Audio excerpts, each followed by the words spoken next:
Welcome to Wisdom Audiobooks. Have you ever found yourself in a situation where no matter how hard you tried, you couldn't convince someone to see things your way? Persuasion is an art and a science. It's about understanding people, connecting with them on a deeper level, and presenting your ideas in a way that resonates. This audiobook will guide you through mastering this timeless skill, empowering you to achieve what you want while building stronger relationships.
Introduction. Let's face it, life is full of challenges that require us to persuade others. Maybe you're a business leader trying to align your team around a bold vision. Perhaps you're a salesperson struggling to close deals or a parent hoping to guide your child toward better choices. Whatever your situation, the inability to persuade can leave you feeling frustrated, powerless, or stuck. We understand how overwhelming it can be to navigate these moments. That's why we created this audiobook, to equip you with the tools, strategies, and insights you need to master the art of persuasion. You're not alone in this journey. Together, we'll explore practical solutions to the problems you face and provide actionable steps to help you succeed. The audiobook Persuasion Mastery: How to Get What You Want from Anyone is written and published by Wisdom Audiobooks. This audiobook is more than just a collection of tips, it's a roadmap to transforming the way you interact with others. By the end of this journey, you'll understand the psychology behind why people say yes or no. Learn how to build trust and rapport effortlessly. Master communication techniques that make your message irresistible. Overcome objections and resistance with confidence. Whether you're aiming for professional success, personal growth, or stronger relationships, this audiobook will give you the tools to achieve your goals. So stay with me until the very end, you won't regret it. Your wisdom journey starts here. Chapter 1: The Power of Persuasion. Before we dive into the strategies and techniques of persuasion, let's take a moment to understand what persuasion truly is, and why it matters so much in our lives. Persuasion isn't about manipulation or forcing others to do what you want. It's about creating win-win situations where both parties feel heard, valued, and satisfied. As Dale Carnegie, one of the greatest influencers in human relations, once said, "The only way to get the best of an argument is to avoid it." This chapter will explore the essence of persuasion, its role in communication, and the incredible benefits it brings when mastered. Let's begin by defining persuasion and understanding its significance in everyday interactions. 1. What is persuasion? Defining the art. At its core, persuasion is the ability to influence someone's thoughts, feelings, or actions in a way that aligns with your goals, while also respecting their needs and desires. It's not about overpowering others but about guiding them toward a decision that benefits everyone involved. Think about the last time you were persuaded to do something. Was it because someone forced you? Or was it because they presented their case in a way that made sense to you? Chances are, it was the latter. True persuasion happens when people feel understood and see value in what you're offering. 1.1. The science behind persuasion. Persuasion is deeply rooted in human psychology. Our brains are wired to respond to certain triggers, things like reciprocity, authority, and social proof. For example, if someone does us a favor, we naturally feel inclined to return it. This principle, known as reciprocity, is just one of many psychological tools we'll explore later in this audiobook. But here's the key: persuasion isn't just about understanding these principles. It's about applying them ethically. When used responsibly, persuasion becomes a force for good, helping us build stronger connections and achieve meaningful outcomes. 1.2. Why persuasion matters more than ever. In today's fast-paced world, where attention spans are shorter and competition is fiercer, the ability to persuade has never been more critical. Whether you're pitching an idea at work, negotiating a deal, or simply trying to convince your kids to eat their vegetables, persuasion plays a vital role. Consider this: every interaction you have is an opportunity to influence and be influenced. By mastering persuasion, you gain the power to shape conversations, resolve conflicts, and create opportunities that might otherwise slip away. 2. The role of persuasion in communication. Communication is the foundation of all human relationships, and persuasion is the secret ingredient that makes communication effective. Without persuasion, even the most well-intentioned messages can fall flat. 2.1. How persuasion enhances everyday conversations. Imagine walking into a meeting with a brilliant idea, but no one listens. Frustrating, right? That's where persuasion comes in. It helps you frame your ideas in a way that resonates with your audience. For instance, instead of saying, "We need to implement this strategy," You could say, "This strategy has been proven to increase efficiency by 30%. Let me show you how it works." Notice the difference? The second approach appeals to logic and evidence, making it far more persuasive. 2.2. Building bridges through persuasion. Persuasion isn't just about getting what you want, it's about fostering mutual understanding. When you persuade effectively, you create a bridge between your perspective and someone else's. This builds trust, strengthens relationships, and opens doors to collaboration. Take the example of Abraham Lincoln, one of history's greatest communicators. He once said, "When I'm getting ready to reason with a man, I spend 1/3 of my time thinking about myself and what I am going to say, and 2/3 thinking about him and what he is going to say." Lincoln understood that persuasion starts with empathy, a lesson we'll revisit throughout this audiobook. 3. Benefits of mastering persuasion. Now that we've defined persuasion and explored its role in communication, let's talk about why mastering this skill is so valuable. Here are 3 key benefits that will inspire you to embrace the art of persuasion. 3.1. Achieving your goals faster. When you know how to persuade, you can turn obstacles into opportunities. For example, imagine you're trying to secure funding for a new project. Instead of presenting vague ideas, you use persuasion techniques to highlight the potential ROI, address concerns, and paint a compelling vision. Suddenly, investors are eager to support you. 3.2. Strengthening relationships. Persuasion isn't just a tool for achieving personal goals, it's also a way to deepen connections. When you listen actively, empathize genuinely, and communicate clearly, people feel valued and respected. This creates a positive feedback loop where trust grows and relationships flourish.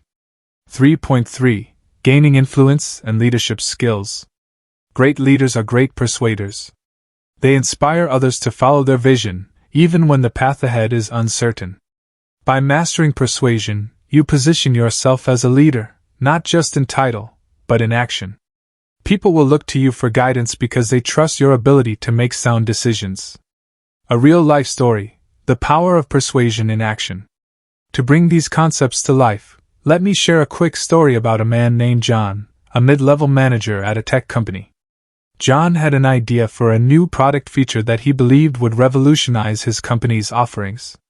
However, when he pitched it to senior leadership, they dismissed it as too risky.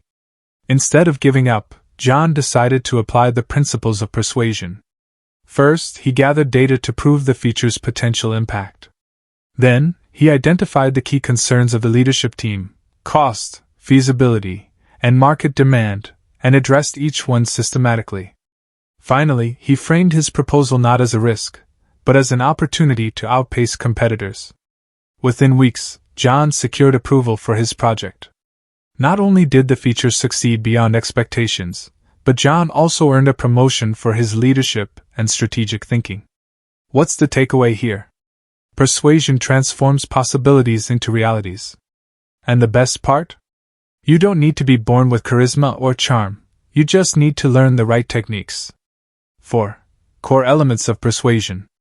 Now that we've established what persuasion is and why it's so valuable, let's dive deeper into the core elements that make persuasion truly powerful.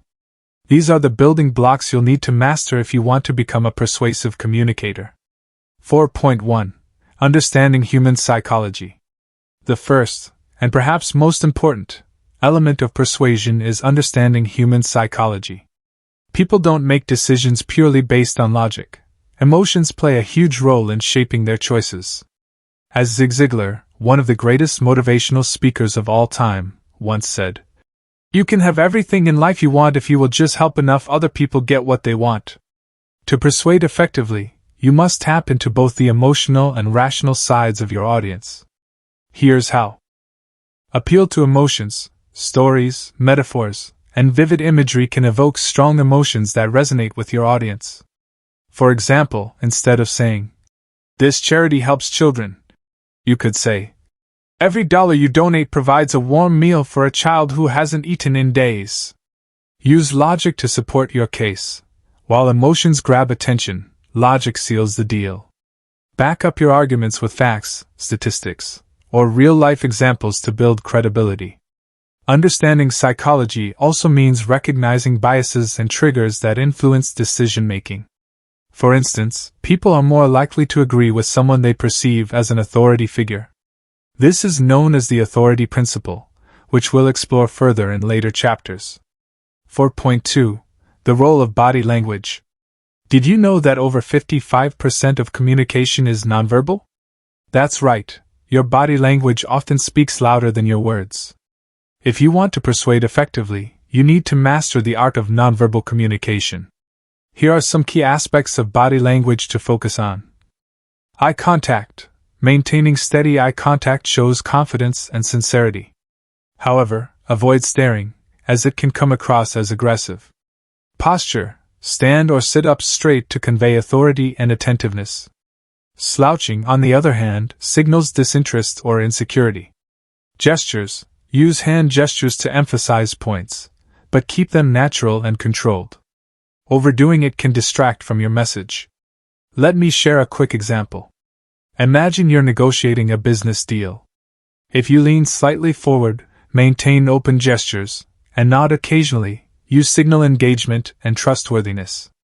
These subtle cues can make a world of difference in how your message is received. 4.3. The power of voice. Your voice is another critical tool in the art of persuasion. Tone, pace, and volume can significantly impact how your words are perceived. Tone. A warm, friendly tone invites connection, while a monotone delivery can bore your audience. Adjust your tone based on the situation. For instance, use a calm tone during negotiations and an enthusiastic tone when presenting ideas. Pace. Speaking too quickly can overwhelm listeners, while speaking too slowly may lose their attention. Aim for a moderate pace, pausing strategically to let key points sink in. Volume. Vary your volume to add emphasis. Raise your voice slightly for important statements, and lower it to create intimacy or suspense. One of my favorite quotes about the power of voice comes from Maya Angelou. People will forget what you said, people will forget what you did, but people will never forget how you made them feel. Your voice has the ability to evoke emotions and leave a lasting impression, if used wisely. 5. Ethical persuasion, doing it the right way. Before we move on, I want to address an important point. Persuasion must always be ethical. Manipulation and coercion might yield short-term results, but they damage relationships and erode trust in the long run. Ethical persuasion is about creating win-win outcomes. It's about respecting others' autonomy while guiding them toward decisions that benefit everyone involved. As Robert Cialdini, author of Influence, The Psychology of Persuasion, famously stated, "The best persuaders become the best through persuasion, the process of arranging for recipients to be receptive to a message before they encounter it." So, how do you ensure your persuasion efforts are ethical? Here are 3 principles to keep in mind. 1. Be honest. Always present accurate information and avoid exaggerating claims. Transparency builds trust. 2. Respect boundaries.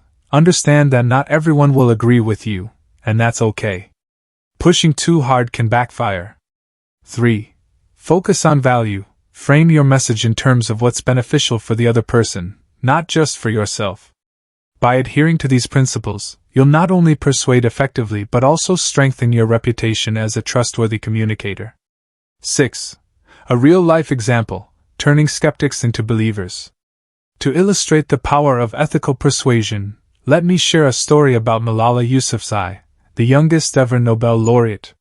When Malala began advocating for girls' education in Pakistan, she faced immense resistance, from government officials, community leaders, and even members of her own community who believed that educating girls was unnecessary or even dangerous. Despite the backlash, Malala persisted, using the art of persuasion to change hearts and minds. Her approach was simple yet profound. She didn't attack or criticize those who opposed her. Instead, she shared personal stories about how education had transformed her life and the lives of other girls.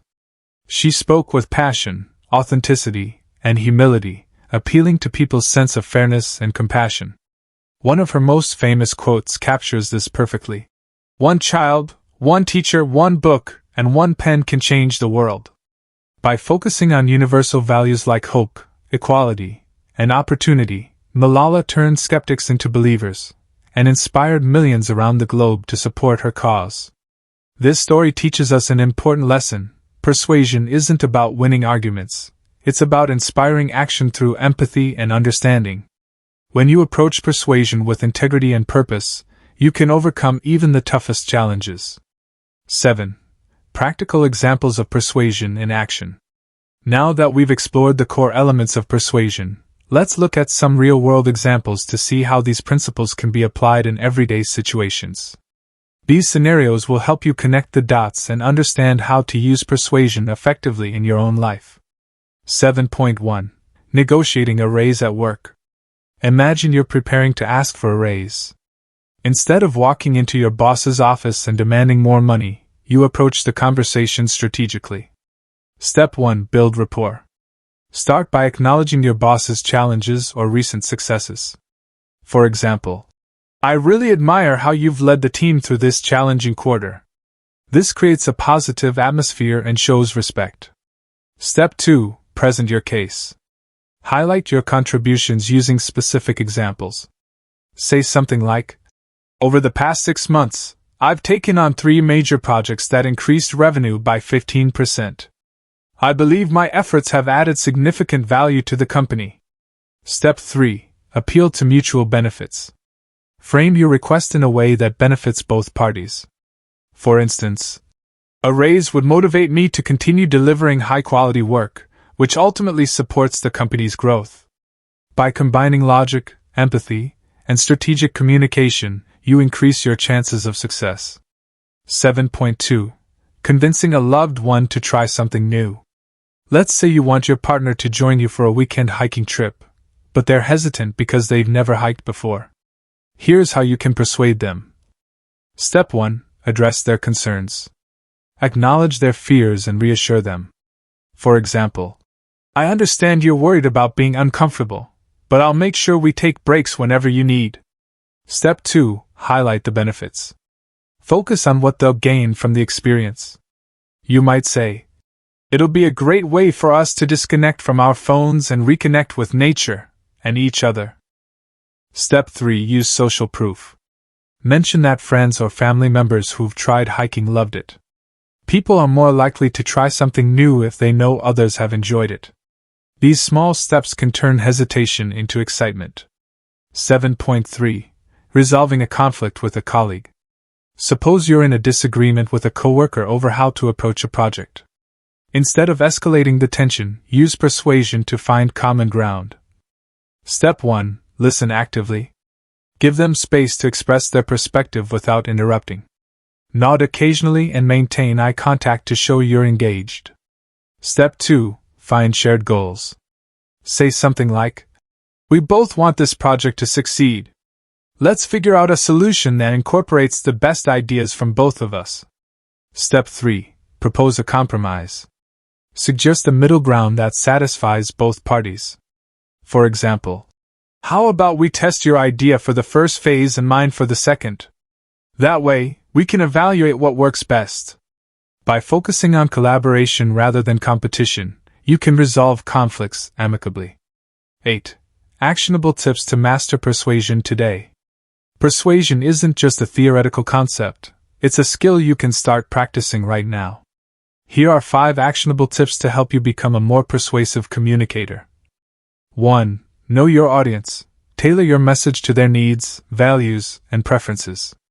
What motivates them? What are their pain points? 2. Be genuine. Authenticity builds trust. Speak from the heart, and avoid sounding rehearsed or insincere. 3. Use stories. People remember stories far better than facts or figures. Share personal anecdotes to make your message relatable. 4. Stay calm under pressure. If someone resists your ideas, don't get defensive. Stay composed and address their concerns patiently. 5. Practice active listening. Pay attention to verbal and nonverbal cues. When people feel heard, they're more likely to listen to you in return. As Tony Robbins, a renowned motivational speaker, once said, "The quality of your communication determines the quality of your life." By improving your persuasion skills, you're not just influencing others, you're transforming your own life. 9. Conclusion: Unlocking the power within you. Congratulations, you've completed the first chapter of this audiobook. By now, you should have a clear understanding of what persuasion is, why it matters, and how to harness its power in your daily interactions. Remember, persuasion isn't about controlling others. It's about creating meaningful connections and achieving win-win outcomes.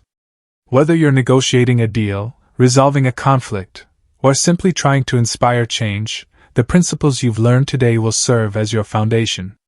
But don't stop here. This is just the beginning.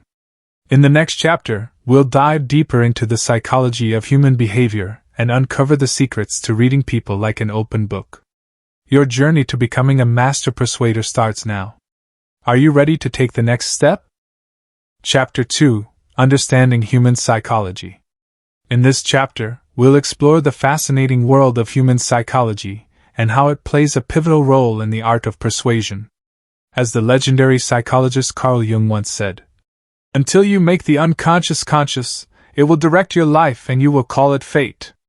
Understanding human psychology allows you to move beyond guesswork and tap into the underlying motivations that drive people's decisions. By mastering this skill, you'll be able to anticipate reactions, build stronger connections, and craft messages that resonate deeply. Let's begin by discussing why psychology is the cornerstone of effective persuasion. 1.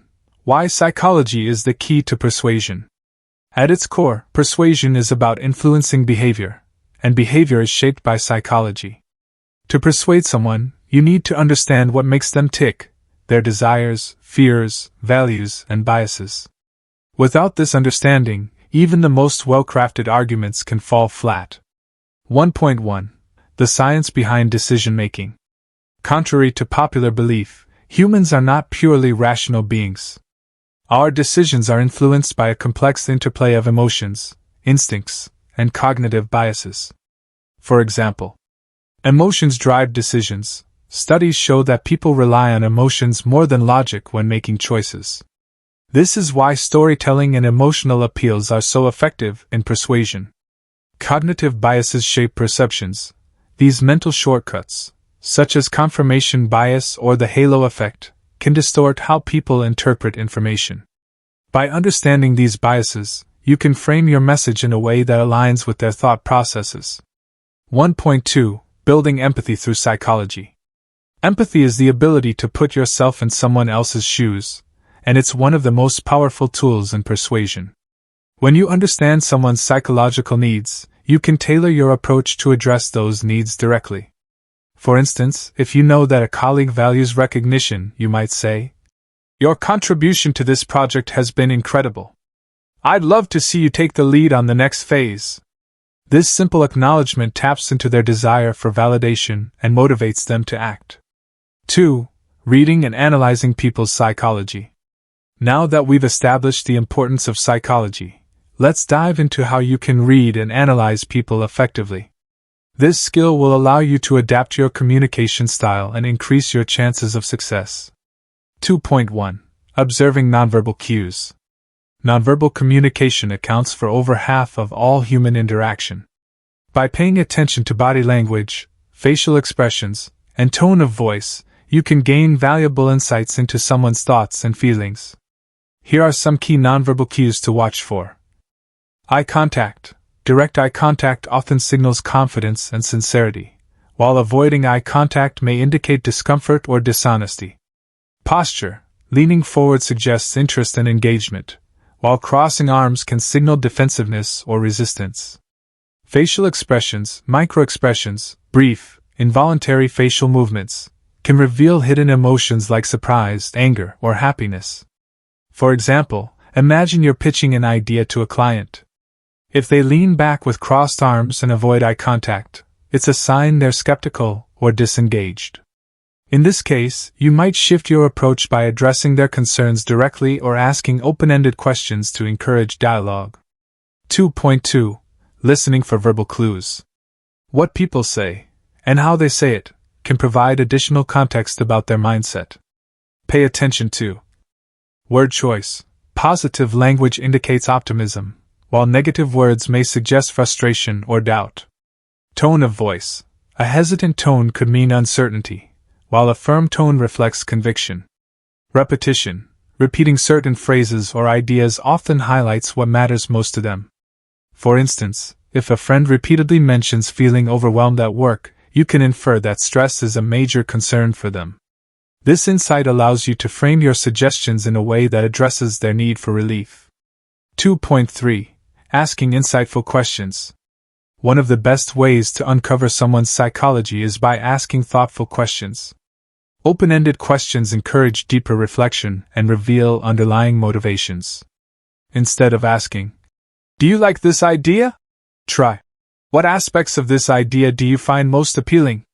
This invites them to share their perspective and gives you valuable information to work with.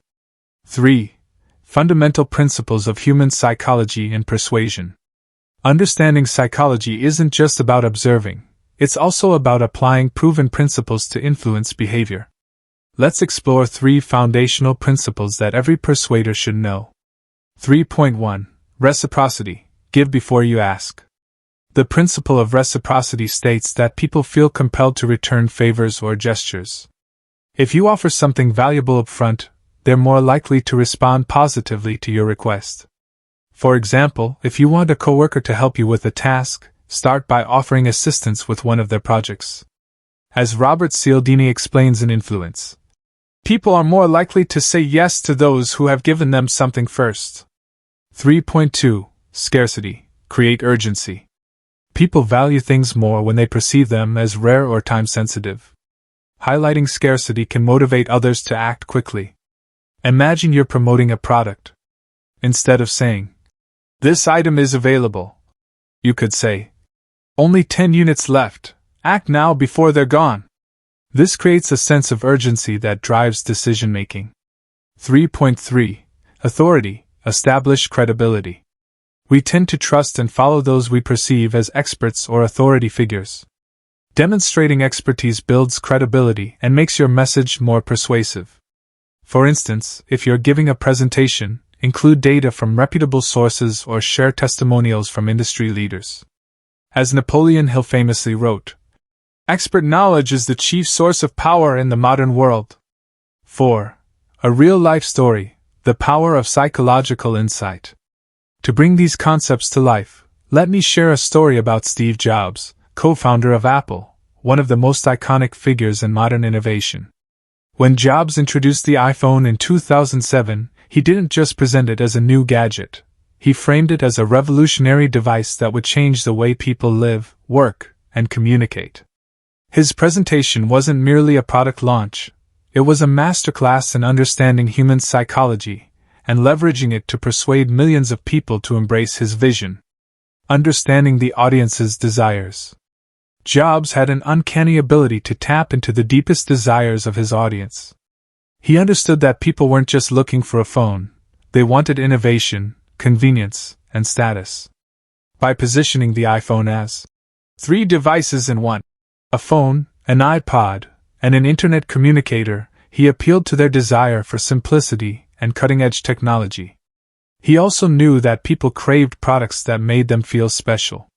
The iPhone wasn't marketed as just another phone, it was presented as a symbol of sophistication and forward-thinking. This appeal to status and identity resonated deeply with consumers.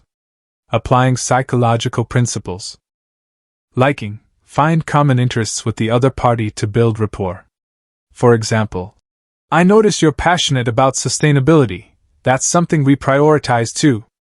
These strategies not only improve your chances of success but also foster long-term collaboration. 6.3. Resolving family conflicts. Let's say you're mediating a disagreement between family members. Here's how you can use psychology to facilitate resolution. Active listening. Allow each person to express their perspective without interruption. Show empathy by saying, "I understand why you feel that way." Reciprocity. Encourage compromise by offering concessions. For example, "If you agree to this, I'll make sure to support you in return." Commitment and consistency. Once an agreement is reached, reinforce it by summarizing the key points. For instance, So we've agreed to divide responsibilities equally moving forward. By addressing emotions and fostering mutual understanding, you can turn conflicts into opportunities for growth. 7. Overcoming resistance through psychology. One of the biggest challenges in persuasion is overcoming resistance. Whether it's skepticism, fear, or indifference, resistance can derail even the best laid plans. Fortunately, psychology offers tools to address these obstacles effectively. 7.1. Acknowledge objections. When someone resists your ideas, don't dismiss their concerns.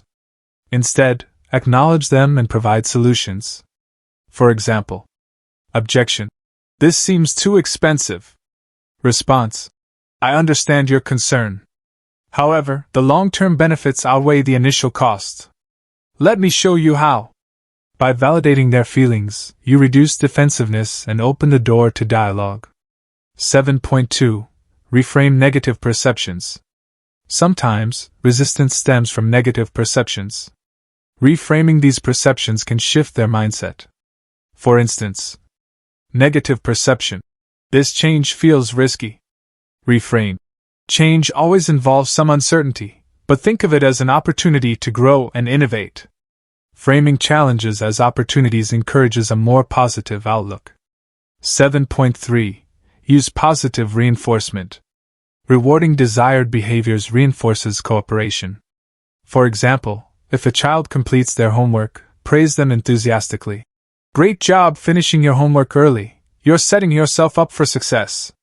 Positive reinforcement builds confidence and motivates continued effort. 8. A real-life example: the psychology behind a successful campaign. To illustrate the power of psychology in persuasion, let's look at Barack Obama's 2008 presidential campaign. Obama's team masterfully applied psychological principles to connect with voters and inspire action. Social proof: they showcased endorsements from influential figures and grassroots supporters, creating a sense of unity and momentum. Scarcity: limited edition merchandise and exclusive events encouraged participation. Commitment and consistency: volunteers were asked to sign petitions or attend rallies, gradually deepening their involvement. By understanding and leveraging human psychology, Obama's campaign transformed millions of individuals into passionate advocates for change. 9. Putting it all together: a step-by-step guide to using psychology in persuasion. Now that we've explored the key psychological principles of persuasion, let's summarize how you can apply them in a structured way. Here's a step-by-step guide to help you integrate these concepts into your daily interactions. Step 1. Observe and analyze. Before attempting to persuade someone, take a moment to observe their behavior and analyze their psychology. Ask yourself, what are their needs, desires, or pain points? Are they driven by logic, emotion, or both? What nonverbal cues are they displaying? For example, if you notice someone is hesitant during a conversation, it might indicate fear or uncertainty. Addressing this directly can build trust and open the door to persuasion. Step 2. Build rapport. Establishing a connection is crucial for effective persuasion. Use the following techniques to build rapport. Find common ground through shared interests or experiences. Show genuine interest in their perspective by asking thoughtful questions. Offer compliments or express appreciation for their contributions. Remember, people are more likely to listen to those they like and trust. As Dale Carnegie once said, "To be interesting, be interested." Step 3. Frame your message strategically. Once you've built rapport, craft your message in a way that resonates with their psychology. Use the principles we've discussed. Reciprocity: offer something valuable up front to create goodwill. Scarcity: highlight urgency or exclusivity to motivate action. Authority: demonstrate expertise or provide evidence to build credibility. Social proof: share testimonials, reviews, or examples of others who've benefited. For instance, if you're trying to convince a client to adopt your solution, you might say, "Many companies in your industry have already seen a 30% increase in efficiency with this approach. I'd love to show you how it can work for you too."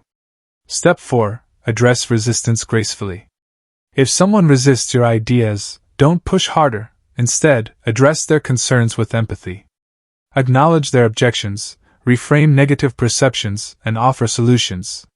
For example, objection: I'm not sure this will work for us. Response: that's a valid concern. Let's explore how we can tailor this solution to meet your specific needs. By staying calm and solution-focused, you can turn resistance into collaboration. Step 5. Reinforce commitment.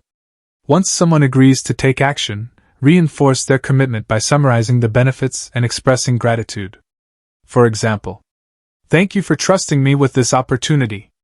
I'm confident this decision will bring significant value to your team. Reinforcing commitment ensures long-term cooperation and strengthens your relationship. 10. Actionable tips to master human psychology today. Here are 5 actionable tips to help you apply the principles of human psychology in your daily life. 1. Practice active listening. Pay attention to both verbal and nonverbal cues to understand someone's true feelings. 2. Use stories to connect. Share personal anecdotes or case studies to make your message relatable and memorable. 3. Leverage social proof. Highlight endorsements, testimonials, or examples of success to build credibility. 4. Create urgency when needed. Use scarcity to encourage timely decisions, but avoid overusing it to maintain trust. 5. Be patient and persistent. Persuasion is a process, not a one-time event. Stay consistent and give people time to process your message. As Tony Robbins famously said, the path to success is to take massive, determined action. By practicing these tips consistently, you'll become a master of understanding and influencing human psychology. 11. Conclusion: the psychology of success. By now, you should have a solid understanding of how human psychology influences behavior and how to use this knowledge to persuade effectively. Let's recap the key takeaways from this chapter. Psychology is the foundation of persuasion. Understanding what drives people's decisions allows you to craft messages that resonate deeply. Nonverbal cues and verbal clues reveal hidden motivations.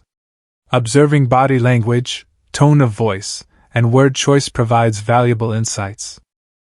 Psychological principles enhance your persuasive power. Reciprocity, scarcity, authority, social proof, commitment, and liking are tools you can use to influence others ethically. Empathy and authenticity are essential. Building genuine connections fosters trust and makes persuasion more effective. But remember, mastering psychology isn't just about achieving short-term wins. It's about creating lasting relationships and meaningful outcomes. Whether you're negotiating a deal, resolving conflicts, or inspiring change, the principles you've learned today will serve as your guide. Are you ready to take the next step in your journey? In Chapter 3, we'll explore how to build trust and rapport, the ultimate foundation for successful persuasion. Chapter 3: Building Trust and Rapport. In this chapter, we'll explore the cornerstone of effective persuasion, trust and rapport. As Stephen Covey, author of The 7 Habits of Highly Effective People, famously said, "Trust is the glue of life. It's the most essential ingredient in effective communication. Without trust, even the most persuasive arguments can fall flat. But when you build genuine connections with others, you create a foundation for lasting influence and collaboration." Let's begin by understanding why trust is so critical in persuasion, and how you can start building it from the very first interaction. 1. Why trust is the foundation of persuasion. Imagine trying to persuade someone who doesn't trust you. No matter how logical your arguments or how compelling your evidence, they're unlikely to listen. Trust acts as a bridge between you and your audience. It allows your message to be heard, understood, and embraced. 1.1. The role of trust in communication. Trust isn't just about honesty. It's about creating a sense of safety and reliability. When people trust you, they're more likely to open up and share their thoughts and feelings. Be receptive to your ideas and suggestions. Take action based on your recommendations. For example, think about your favorite teacher, mentor, or leader. Chances are you trusted them because they consistently demonstrated integrity, empathy, and competence. This trust made you more willing to follow their guidance. 1.2. The ripple effect of trust. Building trust doesn't just benefit individual interactions, it creates a ripple effect that strengthens relationships over time.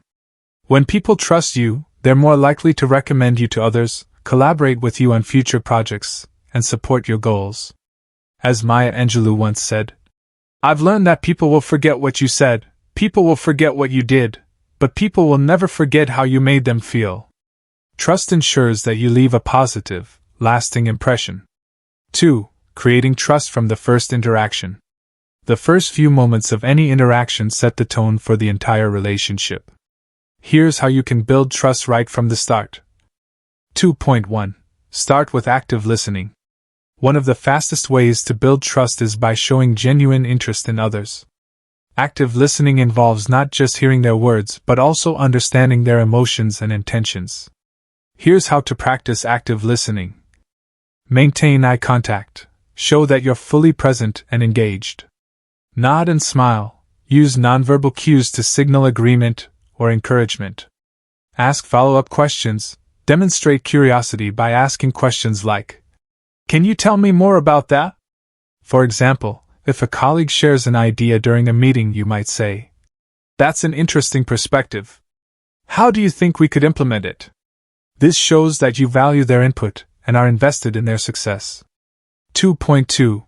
Show authenticity and vulnerability. People are drawn to those who are authentic and unafraid to show vulnerability. Sharing personal stories or admitting mistakes can humanize you and make you more relatable. For instance, instead of pretending to have all the answers, you might say, "I don't know everything, but I'm committed to finding a solution that works for everyone." This honesty builds credibility and fosters trust. 2.3. Be consistent in your actions. Trust is built through consistent behavior over time. If you promise to do something, follow through without fail. Reliability demonstrates that you're dependable and trustworthy. As Warren Buffett wisely said, "It takes 20 years to build a reputation and 5 minutes to ruin it." Every action you take either reinforces or undermines trust, so choose wisely. 3. The power of sincerity in building rapport. While trust is about reliability, rapport is about connection. Building rapport means creating a sense of mutual understanding and comfort. Sincerity is the key to achieving this. 3.1. Find common ground. Shared interests or experiences can serve as a foundation for rapport. Look for topics that resonate with the other person, whether it's a hobby, a favorite book, or a mutual goal. For example, if you discover that a client loves traveling, you might say, "I recently visited Italy. It was incredible. Have you been there?" This opens the door to a meaningful conversation and helps you connect on a personal level. 3.2. Mirror their energy and communication style. People tend to trust those who are similar to them.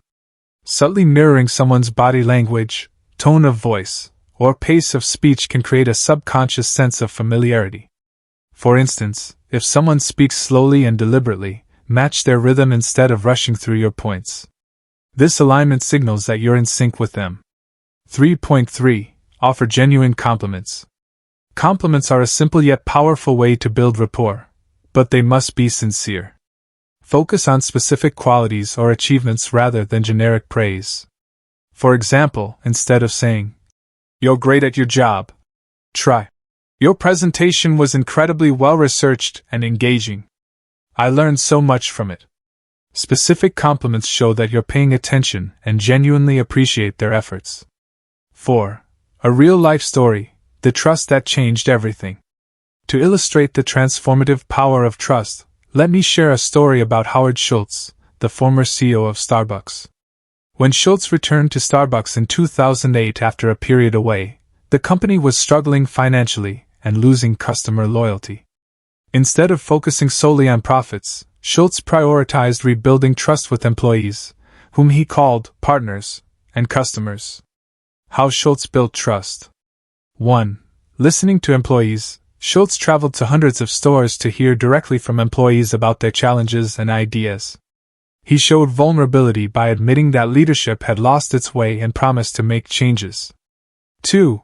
Investing in people. Schultz reinvested in employee benefits, such as healthcare and stock options, even during tough financial times. This demonstrated his commitment to their well-being. 3.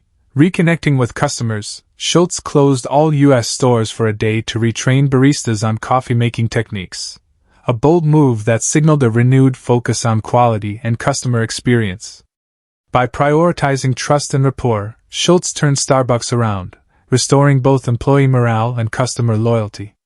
This story highlights an important lesson. Trust isn't just a soft skill, it's a strategic advantage. When you invest in building trust, you lay the groundwork for long-term success. 5. Overcoming barriers to trust. Despite our best efforts, there may be obstacles to building trust. Let's explore some common barriers and how to overcome them. 5.1. Skepticism or distrust. If someone is skeptical of your intentions, don't take it personally. Instead, address their concerns openly and provide evidence to support your claims. For example, if a potential client questions your expertise, you might say, "I understand your hesitation.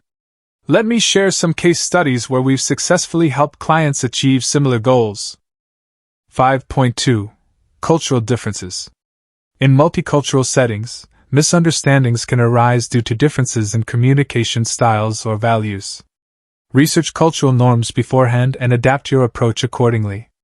For instance, in some cultures, direct eye contact may be seen as confrontational, while in others, it signifies confidence. 5.3. Past negative experiences. If someone has been burned before, they may be hesitant to trust again. Acknowledge their past pain and reassure them of your commitment to doing things differently. For example, you might say, "I understand you've had challenges with similar projects in the past. I'm here to ensure this experience is different and exceeds your expectations." 6. Strategies for building long-term relationships. Trust is the foundation of any relationship, but maintaining that trust over time requires consistent effort. Here are some proven strategies to help you build and sustain long-term rapport with others. 6.1. Show genuine interest in their success. People are more likely to trust and support those who genuinely care about their well-being and success. Instead of focusing solely on what you can gain from a relationship, ask yourself, how can I add value to this person's life? For example, if you're working with a client, go beyond delivering results. Offer insights or resources that could help them grow their business. If you're mentoring someone, take time to understand their goals and provide personalized guidance. As Zig Ziglar famously said, "You can have everything in life you want if you will just help enough other people get what they want." By prioritizing their success, you strengthen the bond and create a win-win dynamic. 6.2. Be reliable and consistent. Reliability is one of the most important factors in building long-term trust. When you consistently deliver on your promises, people know they can count on you, even in challenging situations. Here's how to demonstrate reliability. Set clear expectations, clearly communicate what you'll do and when you'll do it. Follow through, deliver on your commitments without excuses or delays. Communicate proactively. If something goes wrong, address it immediately and propose solutions. For instance, if you're managing a team project, keep stakeholders updated on progress and potential roadblocks. This transparency builds confidence and reinforces trust. 6.3. Celebrate their wins and support them in losses. Relationships deepen when you celebrate successes together and stand by each other during tough times. Acknowledge milestones, no matter how small, and offer encouragement when things don't go as planned. For example, if a colleague achieves a significant goal, congratulate them sincerely. "Congratulations on landing that big client. I know how hard you worked for it." Similarly, if they face setbacks, show empathy and offer assistance. "I'm here if you need anything. Let's figure out how to move forward together." By being present in both good times and bad, you demonstrate loyalty and strengthen the relationship. 7. Overcoming barriers to building rapport. While building rapport is essential, it's not always easy. Misunderstandings, cultural differences, or past conflicts can create barriers that hinder connection.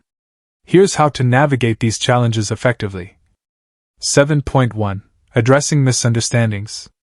Misunderstandings happen when expectations aren't aligned or communication breaks down. To resolve them, clarify intentions. Restate your message in different words to ensure clarity. For example, "What I meant was..." Ask for feedback. Invite the other person to share their perspective. For instance, "Did I explain that clearly, or would you like me to elaborate?" Apologize when necessary. If you've unintentionally caused confusion or offense, apologize sincerely and take steps to fix it. For example, if a team member feels excluded from a decision-making process, you might say, "I realize I didn't involve you earlier, and I apologize for that. Moving forward, I'll make sure to include your input." 7.2. Navigating cultural differences. In today's globalized world, interacting with people from diverse backgrounds is inevitable. To build rapport across cultures, educate yourself, learn about cultural norms, values, and communication styles before engaging. Be respectful, avoid assumptions and stereotypes. Treat everyone as an individual. Adapt your approach, modify your behavior to align with cultural expectations. For example, in some cultures, indirect communication is preferred, while in others, directness is valued. A great example comes from Satya Nadella, CEO of Microsoft. Under his leadership, Microsoft embraced inclusivity and diversity, fostering an environment where employees from all backgrounds felt respected and empowered. This cultural shift strengthened internal relationships and boosted innovation. 7.3. Healing past conflicts. If there's lingering tension from a previous disagreement, addressing it head-on is crucial. Here's how. Acknowledge the issue. Start by recognizing the conflict. For example, "I know we had differing opinions on this topic, and I'd like to clear the air." Take responsibility. If you contributed to the issue, own up to it. For instance, "I realize my approach may have come across as dismissive, and I'm sorry for that." Focus on solutions. Shift the conversation toward resolving the issue rather than dwelling on blame. By taking these steps, you can transform past conflicts into opportunities for growth and deeper understanding. 8. A real-life example: the power of long-term relationships. To illustrate the importance of building and maintaining long-term relationships, let's look at the story of Oprah Winfrey, one of the most influential figures in media. Oprah's success wasn't just due to her talent. It was also rooted in her ability to build deep, lasting connections with her audience, guests, and colleagues. How Oprah built trust and rapport. 1. Authenticity. Oprah has always been open about her struggles, from poverty to abuse. This vulnerability made her relatable and trustworthy. 2. Empathy. She listened deeply to her guests and audience, creating a safe space for them to share their stories. 3. Consistency. Over decades, she maintained a reputation for integrity and kindness, earning the loyalty of millions. One notable example is her book club, which became a cultural phenomenon. By personally endorsing books and discussing them with passion, she built a community of readers who trusted her recommendations.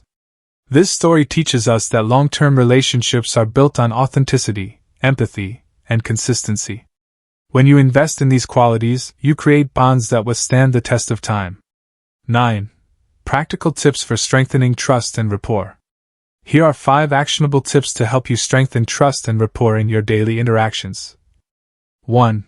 Practice gratitude. Regularly express appreciation for others' contributions. For example, "Thank you for your hard work on this project. It made a huge difference." 2. Be transparent. Share information openly and honestly, even when it's difficult. Transparency fosters trust. 3. Invest time in relationships. Schedule regular check-ins with colleagues, clients, or friends to nurture the connection. 4. Resolve conflicts quickly. Don't let misunderstandings fester. Address them promptly and constructively. 5. Stay humble. Admit when you're wrong and be open to learning from others. Humility builds respect and trust. As Brené Brown, a renowned researcher on vulnerability, once said, "Vulnerability is the birthplace of connection and the path to the feeling of worthiness." By embracing vulnerability and prioritizing relationships, you unlock the power of trust and rapport. 10. Putting it all together, a step-by-step guide to building trust and rapport. Now that we've explored the key strategies for building trust and rapport, let's summarize how you can apply them in a structured way. Here's a step-by-step guide to help you integrate these concepts into your daily interactions. Step 1. Start with authenticity. Before anything else, be yourself. Authenticity is the foundation of trust. People can sense when you're being genuine versus when you're trying too hard to impress. For example, share personal stories or experiences that relate to the conversation. Admit mistakes or uncertainties instead of pretending to have all the answers. As Maya Angelou once said, "People will forget what you said, but they'll never forget how you made them feel." Being authentic ensures you leave a positive, lasting impression. Step 2. Listen actively and empathetically. Listening is one of the most powerful tools for building rapport. Show others that their thoughts and feelings matter by giving them your full attention. Here's how to practice active listening. Avoid interrupting or planning your response while they're speaking. Reflect back what you hear to confirm understanding. For example, "So what I'm hearing is that you're feeling overwhelmed by the workload, is that right?" Validate their emotions by saying things like, "I understand why you'd feel that way."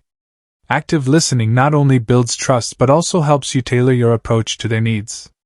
Step 3. Find common ground. Shared interests or goals create a natural connection. Look for topics or experiences that resonate with the other person, whether it's a hobby, a mutual challenge, or a shared vision. For instance, if you're meeting a new colleague, ask about their background or interests. In a negotiation, highlight areas where your goals align. Finding common ground lays the foundation for collaboration and mutual respect. Step 4. Be consistent and reliable. Trust grows over time through consistent behavior. Follow through on your promises, meet deadlines, and communicate transparently. For example, if you say you'll send an email by Friday, make sure it's in their inbox before then. If something goes wrong, address it immediately and propose solutions. Reliability demonstrates that you're dependable and trustworthy, a critical factor in long-term relationships. Step 5. Celebrate wins and support growth. Relationships thrive when both parties feel valued and supported. Celebrate successes together and offer encouragement during tough times. For example, congratulate a team member for completing a challenging project. Offer guidance or resources to help someone overcome obstacles. By investing in their growth, you strengthen the bond and create a sense of partnership. 11. Actionable tips to master trust and rapport today. Here are 5 actionable tips to help you apply the principles of trust and rapport in your daily life. 1. Show up fully. Be present in every interaction. Put away distractions and focus on the person in front of you. 2. Be vulnerable. Share your own challenges or mistakes to create a safe space for others to open up. 3. Follow the platinum rule. Treat others not just as you'd like to be treated, but as they would like to be treated. Adapt your approach to their preferences. 4. Practice patience. Building trust takes time. Don't rush the process. Stay consistent and let relationships develop naturally. 5. Seek feedback. Regularly ask for input on how you can improve your communication or collaboration. This shows humility and a willingness to grow. As Tony Robbins famously said, "The quality of your life is the quality of your relationships."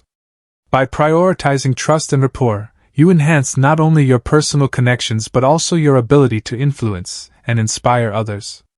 12. Conclusion: the power of connection.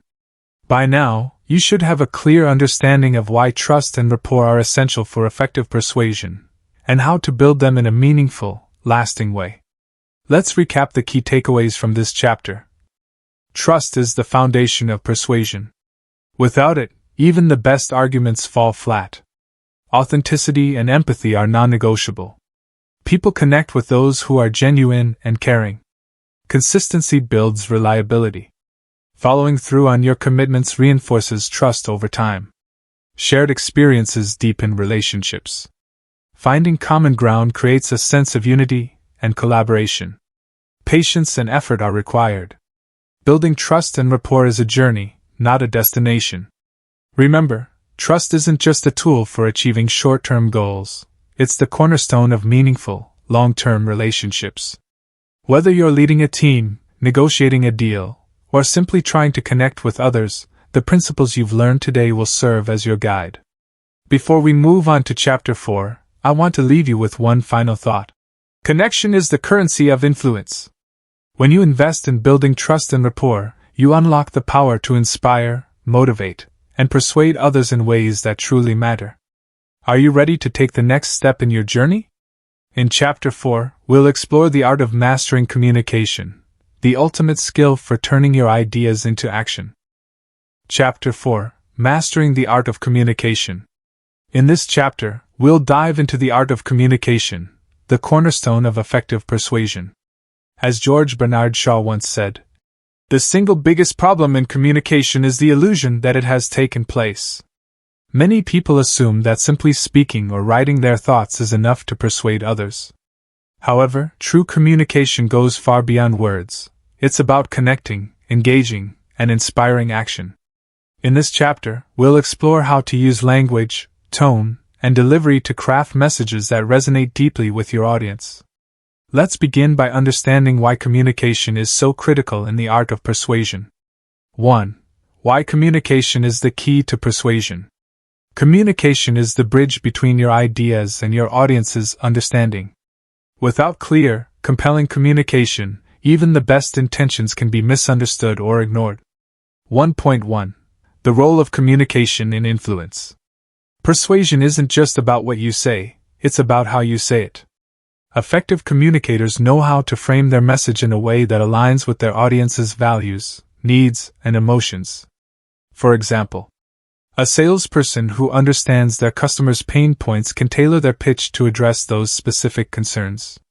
A leader who communicates a vision with clarity and passion can inspire their team to work toward a common goal.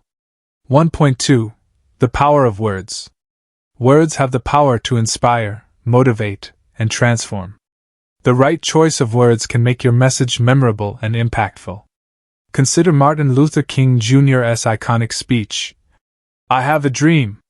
His use of vivid imagery, repetition, and emotional appeal turned a simple message into a rallying cry for millions. As Mark Twain wisely said, "The difference between the right word and the almost right word is the difference between lightning and a lightning bug." Choosing your words carefully can make all the difference in how your message is received. 2. Crafting persuasive messages with words. Now that we've established the importance of communication, let's explore how to use words effectively to persuade. 2.1. Use simple, clear language. Complex jargon or overly technical terms can alienate your audience. Instead, aim for simplicity and clarity. For example, instead of saying, "We need to optimize resource allocation," try, "Let's make sure everyone has what they need to succeed." Replace vague phrases like, "It's beneficial," with specific statements like, "This will save you time and money." Simple language ensures your message is accessible and easy to understand. 2.2. Appeal to emotions. While facts and logic are important, emotions often drive decisions. Use storytelling, metaphors, and vivid descriptions to evoke feelings that resonate with your audience. For instance, instead of saying, "Our product is reliable," try, "Imagine never having to worry about your phone dying during an important call again." Use metaphors to simplify complex ideas. Think of your business as a garden. Every small investment you make today is a seed that will grow into success tomorrow. Emotional appeals create a deeper connection and make your message more memorable. 2.3. Frame your message positively. People respond better to positive framing than negative warnings. Focus on what they'll gain rather than what they'll lose. For example, instead of saying, "If you don't act now, you'll miss out," try, "Act now and secure your spot in this exclusive opportunity." Highlight benefits. This program will help you achieve your goals faster and with less effort. Positive framing creates excitement and motivation, making your audience more receptive to your ideas. 3. The role of voice in persuasion. Your voice is one of the most powerful tools in communication. Tone, pace, and volume can significantly impact how your message is perceived. 3.1. Tone, convey emotion and intent. Your tone sets the mood for the conversation. A warm, friendly tone invites connection, while a monotone delivery can bore or alienate your audience. For example, use a calm, reassuring tone when addressing concerns. I understand this might feel overwhelming, but we'll tackle it step by step. Adopt an enthusiastic tone when presenting exciting news. I'm thrilled to share this incredible opportunity with you. Adjusting your tone based on the situation helps you connect with your audience on an emotional level. 3.2. Pace. Control the flow of information. Speaking too quickly can overwhelm listeners, while speaking too slowly may lose their attention. Aim for a moderate pace, pausing strategically to emphasize key points. For instance, pause after asking a question to give the listener time to process. What do you think? Pause about moving forward with this plan. Slow down when delivering important information. This next point is critical. Pause, so let me explain it clearly. Pacing ensures your audience absorbs and retains your message. 3.3. Volume. Add emphasis and intimacy. Varying your volume adds dynamics to your delivery. Raise your voice slightly for emphasis, and lower it to create intimacy or suspense. For example, increase volume to highlight urgency. This offer ends tonight, don't miss out. Lower your voice to draw attention. Here's the secret to achieving results faster. Volume changes keep your audience engaged and add depth to your communication. 4. A real-life story, the power of effective communication.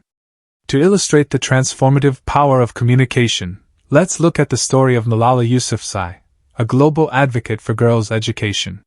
When Malala began her campaign for education in Pakistan, she faced immense resistance from government officials, community leaders, and even members of her own community who believed educating girls was unnecessary or dangerous. Despite the backlash, Malala persisted, using the art of communication to change hearts and minds. How Malala used communication to persuade. 1. Storytelling. Malala shared personal stories about how education had transformed her life and the lives of other girls. Her narratives evoked empathy and inspired action. 2. Authenticity. She spoke with passion, humility, and sincerity, appealing to universal values like hope, equality, and opportunity. 3. Repetition. Malala consistently reinforced her core message. One child, one teacher, one book, and one pen can change the world. This repetition made her vision unforgettable. By focusing on universal values and communicating with authenticity, Malala turned skeptics into believers, and inspired millions around the globe to support her cause. This story teaches us an important lesson. Effective communication isn't just about sharing information, it's about inspiring action through empathy and understanding. 5. Overcoming communication barriers. Even the most skilled communicators face challenges. Here's how to navigate common barriers to effective communication. 5.1. Misunderstandings. Misunderstandings occur when expectations aren't aligned or messages are unclear. To resolve them, clarify your intent. What I meant was. Ask for feedback. Did I explain that clearly, or would you like me to elaborate? 5.2. Cultural differences. In multicultural settings, differences in language, norms, or values can lead to miscommunication. Research cultural expectations and adapt your approach accordingly. For example, in some cultures, direct eye contact is seen as confrontational, while in others, it signifies confidence. Avoid idioms or slang that may not translate well across languages. 5.3. Emotional resistance. If someone feels defensive or resistant, acknowledge their emotions before continuing. For example, I understand this might feel challenging. Let's work together to find a solution. By addressing barriers head-on, you create a foundation for clear, effective communication. 6. The power of body language in communication. While words are important, your body language often speaks louder than what you say. Studies show that over 55% of communication is nonverbal, meaning your gestures, posture, and facial expressions play a crucial role in how your message is received. As Albert Mehrabian, a pioneer in communication research, famously noted, "Words account for only 7% of communication, tone of voice accounts for 38%, and body language makes up the remaining 55%. Mastering body language allows you to reinforce your message, build trust, and connect more deeply with your audience." 6.1. Eye contact, building connection and confidence. Eye contact is one of the most powerful tools in nonverbal communication. It signals confidence, sincerity, and engagement, but it's important to strike the right balance. Here's how to use eye contact effectively. Maintain steady eye contact. Look at the person you're speaking with for 60 to 70% of the conversation. This shows attentiveness without being overwhelming. Avoid staring. Prolonged, unbroken eye contact can feel aggressive or intimidating. Instead, take brief breaks to glance away naturally. Mirror their gaze. Pay attention to how the other person uses eye contact and adjust accordingly. Some people prefer direct eye contact, while others may find it uncomfortable. For example, during a negotiation, maintaining steady eye contact when presenting your case demonstrates confidence and credibility. However, breaking eye contact occasionally can signal thoughtfulness or empathy. 6.2. Gestures, enhancing your message. Hand gestures can add emphasis, clarity, and energy to your communication. They help illustrate your points and keep your audience engaged. Here's how to use gestures effectively. Keep them natural. Avoid overly rehearsed or exaggerated movements. They can come across as insincere. Use open gestures. Palms facing up or outward signal openness and honesty, while closed gestures, like crossed arms, can appear defensive. Match your words. Use gestures to complement your verbal message. For instance, if you're explaining growth, use upward hand movements to symbolize progress. For example, if you're pitching an idea, using open palms while saying, "This opportunity is available to everyone," reinforces inclusivity and transparency. 6.3. Posture, conveying authority and approachability.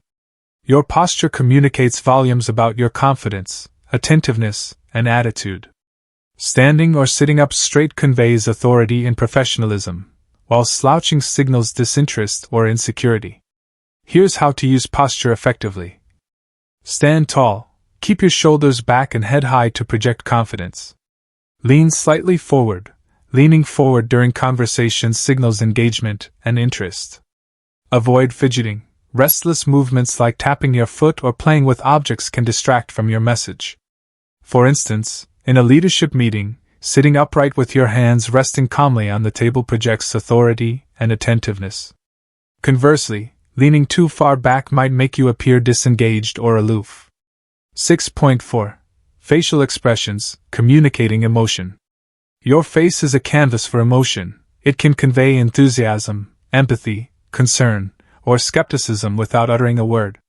Matching your facial expressions to your message enhances its impact. Here's how to use facial expressions effectively. Smile genuinely. A warm smile creates rapport and puts others at ease. Show empathy. Furrowed brows or a slight tilt of the head can signal understanding and compassion. Avoid negative expressions. Rolling your eyes, frowning, or looking bored can undermine your credibility. For example, if someone shares good news, smiling and nodding enthusiastically reinforces their excitement. If they're discussing a challenge, adopting a concerned expression shows empathy and support. 7. Advanced strategies for effective communication. Now that we've explored the basics of body language, let's dive into some advanced strategies to elevate your communication skills even further. 7.1. Structuring your message for maximum impact. A well-structured message ensures your audience understands and remembers your key points. Follow this simple framework. 1. Start with a hook. Capture attention immediately with a question, story, or surprising fact. For example, did you know that 90% of decisions are made based on emotion rather than logic? 2. Present your core idea. Clearly state your main point or proposal. 3. Provide evidence. Back up your claims with data, examples, or testimonials. 4. End with a call to action. Encourage your audience to take the next step. For example, let's schedule a follow-up meeting to discuss this further. This structure keeps your message concise, engaging, and actionable. 7.2. Using silence strategically. Silence is a powerful tool in communication. It gives your audience time to process information and adds weight to your words. Here's how to use silence effectively. Pause after key points. Let important statements sink in before continuing. For example, this decision could change everything. Pause, and I'd love to hear your thoughts. Allow others to speak. Resist the urge to fill every gap in conversation. Silence invites others to share their perspectives. For instance, during a sales pitch, pausing after stating the benefits of your product allows the customer to imagine themselves using it. 7.3. Adapting to your audience. Effective communicators tailor their approach to suit their audience's preferences and needs. Consider factors like age, background, personality, and cultural norms.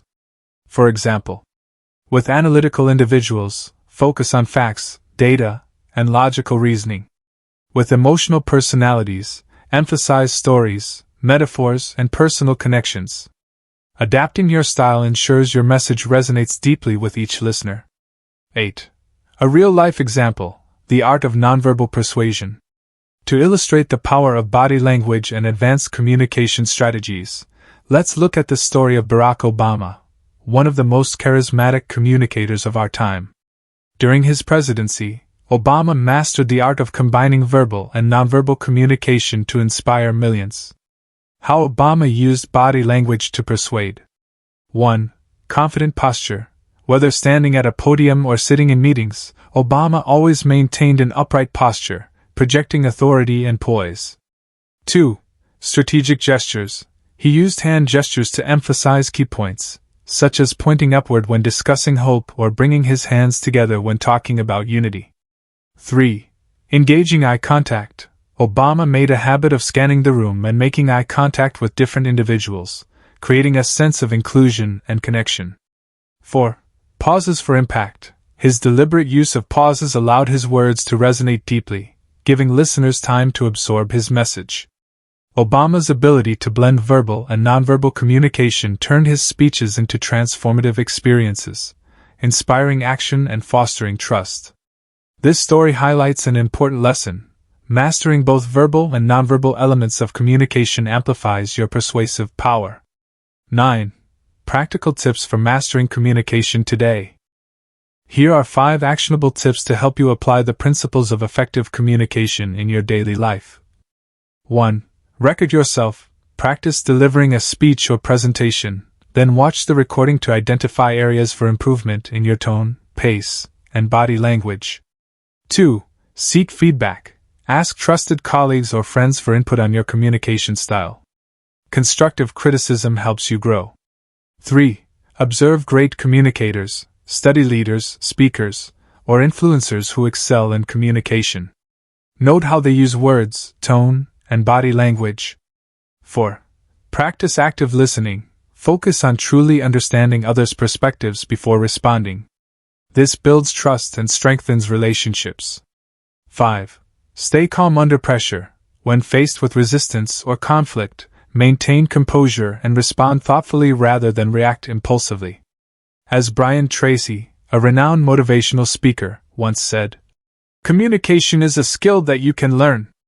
It's like riding a bicycle or typing.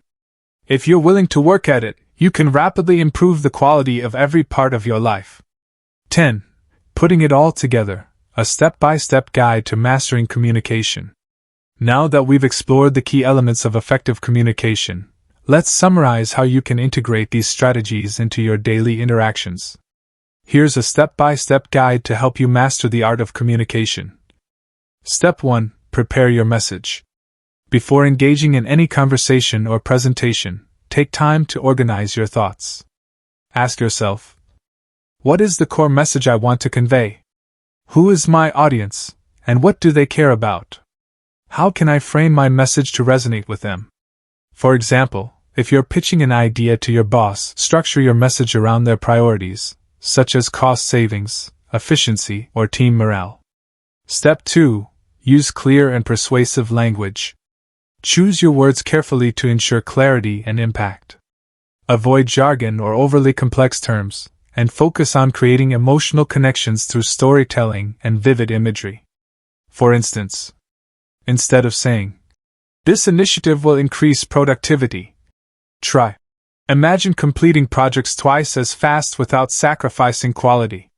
Use metaphors to simplify complex ideas. Think of this strategy as a roadmap. It guides us towards success step by step. Step 3. Leverage nonverbal cues.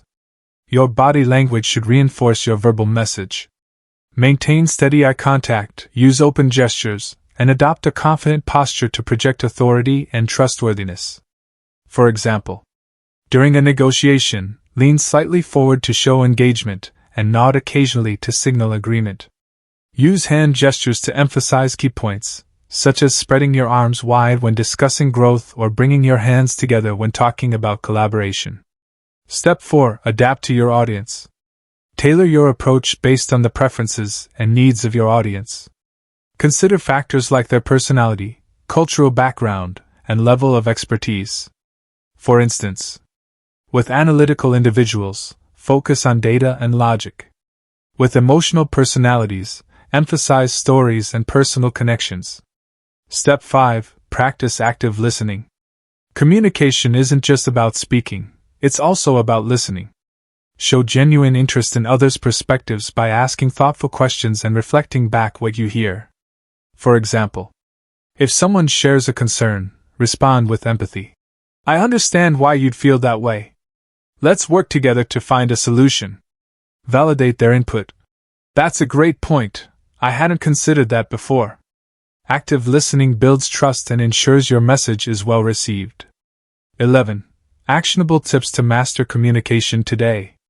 Here are 5 actionable tips to help you apply the principles of effective communication in your daily life. 1. Be present. Focus fully on the person you're communicating with. Put away distractions like your phone or laptop. 2. Practice empathy. Put yourself in the other person's shoes to understand their perspective and tailor your message accordingly. 3. Use pauses strategically. Allow silence to give your audience time to process information and add weight to your words. 4.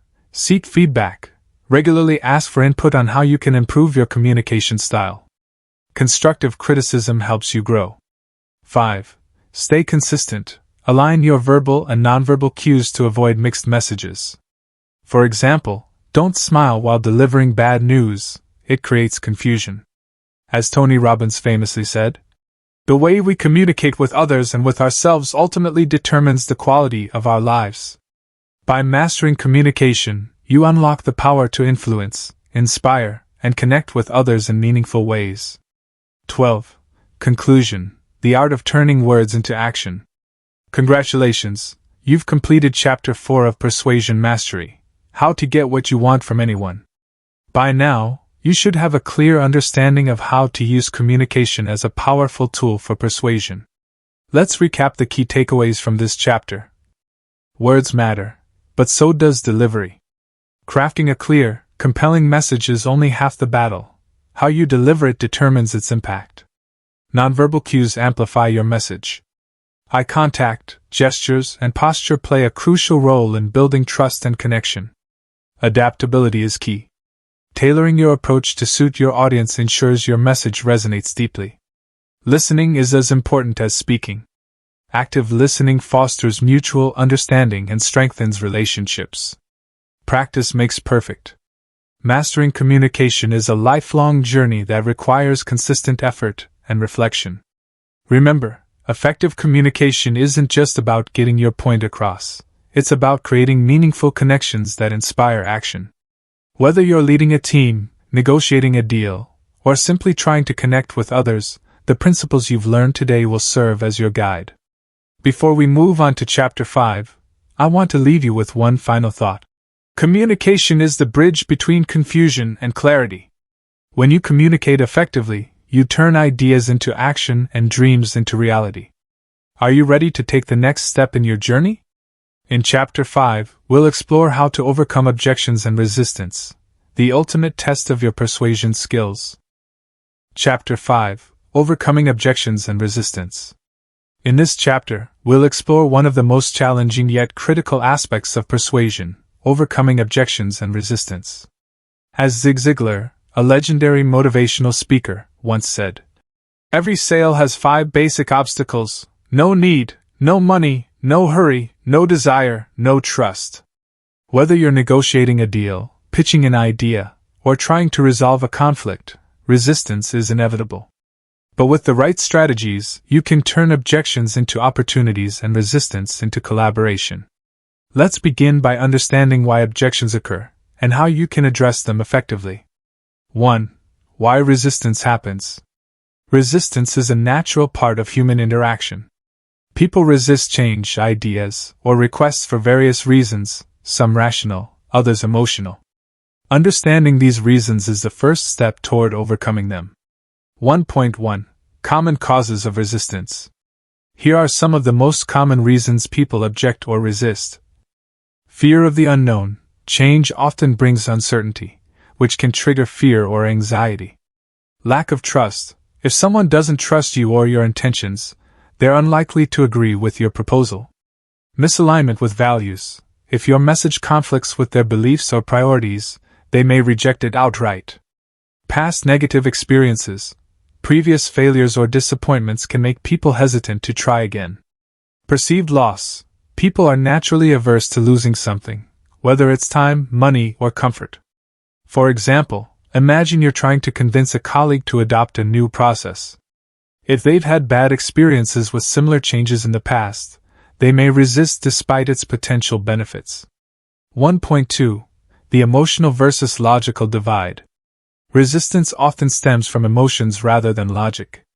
Even when your argument is sound, people may still object because of underlying fears, doubts, or biases. For instance, a customer might logically understand the value of your product but emotionally feel it's too expensive. A team member might rationally see the benefits of a project but emotionally dread the extra workload. Understanding this divide allows you to address both the emotional and logical aspects of resistance. 2. The importance of handling objections gracefully. Handling objections isn't just about winning arguments. It's about building relationships and fostering mutual understanding. When you address resistance effectively, you create opportunities for collaboration and growth. 2.1. Turning objections into opportunities. Objections aren't roadblocks. They're signals that the other person needs more information, reassurance, or clarification. By addressing their concerns thoughtfully, you demonstrate empathy and strengthen your connection. For example, instead of dismissing a client's hesitation about cost, you might say, "I understand budget is a concern. Let me show you how this investment will save you money in the long run." If a colleague questions the feasibility of a plan, respond with, "That's a valid point. Let's brainstorm ways to address those challenges together." This approach not only resolves objections but also builds trust and credibility. 2.2. Avoiding common mistakes. When faced with resistance, many people make the mistake of becoming defensive or overly pushy. These reactions often backfire, escalating tension and damaging relationships. Here's what not to do. Don't interrupt. Cutting someone off mid-objection makes them feel unheard and disrespected. Don't dismiss their concerns. Minimizing their feelings invalidates their perspective and erodes trust. Don't pressure them. Pushing too hard can trigger defensiveness and reinforce resistance. Instead, stay calm, listen actively, and respond with empathy. 3. Strategies for addressing resistance. Now that we've explored why resistance happens, let's dive into practical strategies for handling objections effectively. 3.1. Listen actively to understand the root cause. The first step in addressing resistance is understanding the underlying reason for the objection. Active listening helps you uncover hidden concerns and tailor your response accordingly. Here's how to practice active listening. Stay present. Focus fully on the person speaking without planning your response. Ask clarifying questions, for example, Can you tell me more about why you feel this way? Paraphrase their concerns. Reflect back what you hear to confirm understanding. So what I'm hearing is that you're worried about the timeline. Is that correct? By demonstrating genuine interest in their perspective, you create a safe space for open dialogue. 3.2. Acknowledge and validate their feelings. Validation is a powerful tool for diffusing resistance. When people feel understood, they're more likely to lower their defenses and engage in constructive conversation. For example, instead of saying, "You're wrong about this," try, "I understand why you'd feel that way, it's a valid concern." Use phrases like, "That's a fair point," or, "I appreciate you sharing that perspective." Acknowledging their feelings doesn't mean agreeing with them, it simply shows respect for their viewpoint. 3.3. Reframe the objection positively. Reframing involves shifting the focus from negative perceptions to positive possibilities. This technique helps redirect the conversation toward solutions rather than problems. For instance, if someone says, "This seems too risky," reframe it as, "Taking calculated risks is how we achieve breakthrough results." If they express doubt about timing, respond with, "Let's view this as an opportunity to get ahead of the curve." Reframing encourages a mindset shift and opens the door to collaboration. 4. A real-life story, turning resistance into success. To illustrate the power of overcoming objections, let's look at the story of J.K. Rowling, the author behind the globally beloved Harry Potter series. Before achieving success, Rowling faced countless rejections from publishers who dismissed her manuscript as unmarketable. Instead of giving up, she used these objections as motivation to refine her work and persist in pursuing her dream. How Rowling overcame resistance. 1. Listen to feedback. While many publishers rejected her outright, Rowling carefully considered constructive criticism to improve her writing. 2. Refuse to give up. She believed in her story and remained committed to sharing it with the world. 3.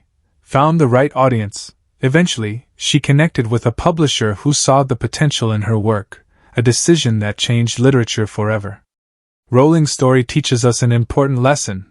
Resistance isn't the end, it's often the beginning of something extraordinary. By addressing objections with resilience and creativity, you can turn setbacks into stepping stones. 5. Practical tips for handling resistance today. Here are 5 actionable tips to help you overcome objections and resistance in your daily interactions. 1. Anticipate objections. Prepare for common concerns before engaging in conversations. For example, if you're selling a product, think about pricing, features, or alternatives customers might question. 2. Stay calm under pressure. When faced with resistance, maintain composure and respond thoughtfully rather than react impulsively. 3. Focus on solutions. Shift the conversation from problems to possibilities. For instance, let's explore how we can address this challenge together. 4. Use social proof. Share testimonials, case studies, or examples of others who've successfully embraced your idea or solution. 5. Be patient. Overcoming resistance takes time. Don't rush the process. Stay consistent and let trust build naturally. As Brian Tracy once said, "Successful people are simply those with successful habits." By practicing these strategies consistently, you'll become adept at turning objections into opportunities. 6. Advanced techniques for overcoming resistance. Now that we've covered the foundational strategies for addressing objections, let's explore some advanced techniques to handle resistance more effectively. These methods are designed to build trust, foster collaboration, and turn objections into opportunities for growth. 6.1. The power of strategic questions. One of the most effective ways to overcome resistance is by asking strategic questions. Thoughtful questions not only uncover hidden concerns but also guide the other person towards seeing your perspective. Here's how to use questions strategically. Open-ended questions encourage deeper reflection and provide valuable insights. For example, what would make this solution work better for you? How do you envision us addressing this challenge? Probing questions dig deeper into their objections to understand the root cause. For instance, can you share more about why you feel this way? What specifically concerns you about this approach? Solution-oriented questions shift the focus from problems to possibilities. For example, if we could address this concern, what would success look like for you? What steps can we take together to move forward? For example, if a client objects to your proposal because it seems too expensive, you might ask, what aspects of the pricing structure concern you the most? How does this investment compare to other priorities in your budget? These questions not only clarify their concerns but also position you as a problem solver rather than a pushy persuader. 6.2. The Feel-Felt-Found Technique. The Feel-Felt-Found technique is a simple yet powerful way to validate objections and offer reassurance. It works by acknowledging the other person's feelings, sharing a relatable example, and presenting a positive outcome. Here's how it works. 1. Acknowledge their concern. I understand how you feel about this. 2. Share a similar experience. Others have felt the same way when they first considered this option. 3. Highlight the positive outcome. But they found that once they got started, the benefits far outweighed their initial concerns.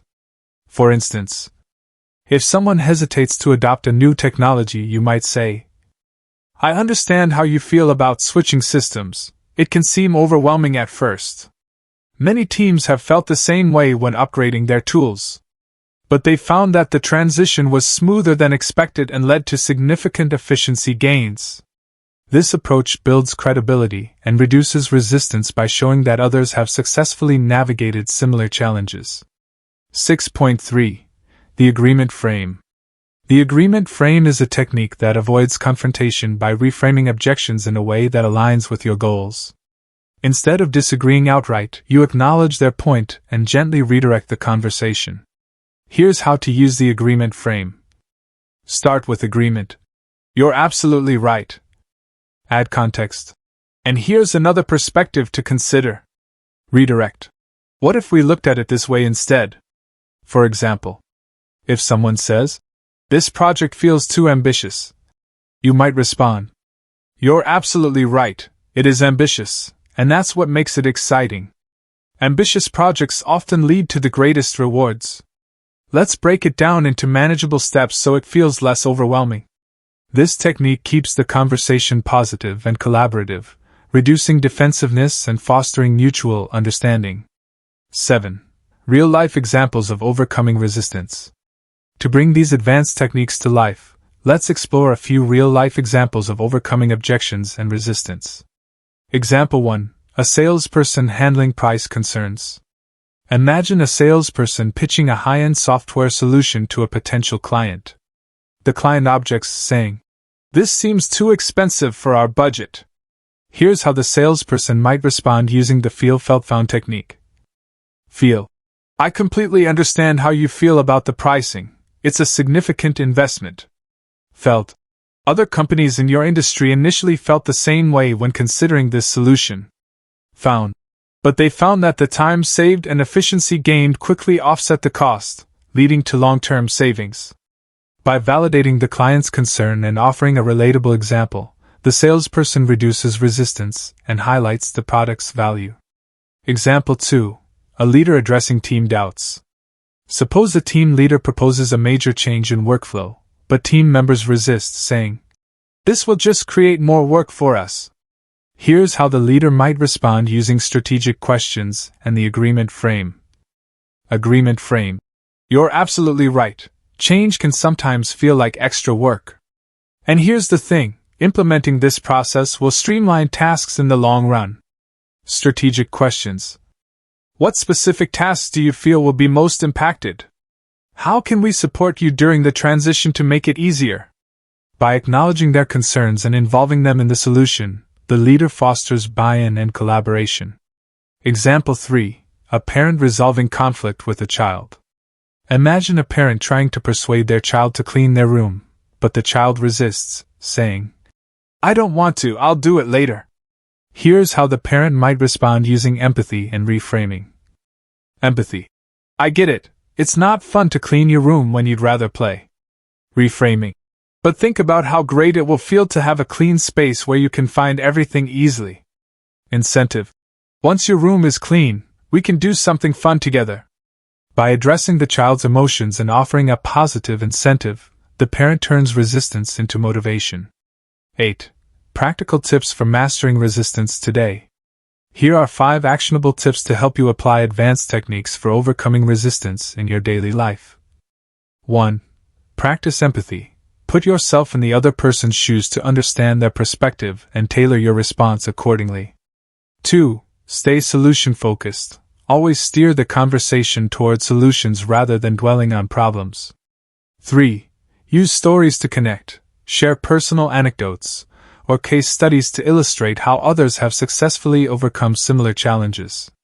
4. Be flexible. Adapt your approach based on the situation and the individual's needs. What works for one person may not work for another. 5. Celebrate small wins. Acknowledge progress, no matter how small, to build momentum and reinforce collaboration. As Dale Carnegie famously said, "When dealing with people, remember you are not dealing with creatures of logic, but creatures of emotion." By mastering advanced techniques for overcoming resistance, you unlock the power to inspire action and achieve meaningful outcomes. 9. Putting it all together, a step-by-step guide to overcoming resistance. Now that we've explored both foundational and advanced strategies for overcoming objections, let's summarize how you can integrate these techniques into your daily interactions. Here's a step-by-step guide to help you handle resistance effectively. Step 1. Stay calm and composed. When faced with resistance, your first priority is to remain calm. Reacting defensively or emotionally can escalate tension and damage relationships. Take a deep breath, maintain eye contact, and project confidence through your body language. For example, if someone objects during a meeting, respond with, "That's a great point, let's explore it further." Avoid phrases like, "You're wrong," which can trigger defensiveness. Step 2. Listen actively to understand the concern. Before responding, take time to fully understand the objection. Use active listening techniques to uncover the root cause of their resistance. Here's how to practice active listening. Maintain steady eye contact and nod occasionally to show attentiveness. Paraphrase their concern to confirm understanding. "So what I'm hearing is that you're worried about the timeline, is that correct?" Ask clarifying questions. "Can you share more about why this feels challenging?" Active listening demonstrates respect and builds trust, creating a foundation for resolving objections. Step 3. Acknowledge and validate their feelings. Validation is key to diffusing resistance. Acknowledge their concerns without judgment, and show empathy for their perspective. For example, instead of saying, "That's not true," try, "I understand why you'd feel that way, it's a valid concern." Use phrases like, "That's a fair point," or, "I appreciate you sharing that perspective." Acknowledging their feelings doesn't mean agreeing with them, it simply shows that you value their input. Step 4. Reframe the objection positively. Once you've validated their concerns, reframe the objection in a way that highlights potential benefits or solutions. For instance, if someone says, "This seems too risky," reframe it as, "Taking calculated risks is how we achieve breakthrough results." If they express doubt about timing, respond with, "Let's view this as an opportunity to get ahead of the curve." Reframing shifts the focus from problems to possibilities, encouraging collaboration and forward momentum. Step 5. Offer solutions or alternatives. Finally, propose actionable solutions or alternatives that address their concerns. Tailor your response to their specific needs and priorities. For example, if cost is a concern, offer flexible payment options or highlight long-term savings. If timing is an issue, suggest breaking the task into smaller, manageable steps. Providing clear solutions demonstrates your commitment to finding common ground and resolving challenges together. 10. Actionable tips to master overcoming resistance today. Here are 5 actionable tips to help you apply the principles of overcoming objections and resistance in your daily life. 1. Anticipate objections. Prepare for common concerns before engaging in conversations. For example, if you're pitching an idea, think about potential questions or doubts others might raise.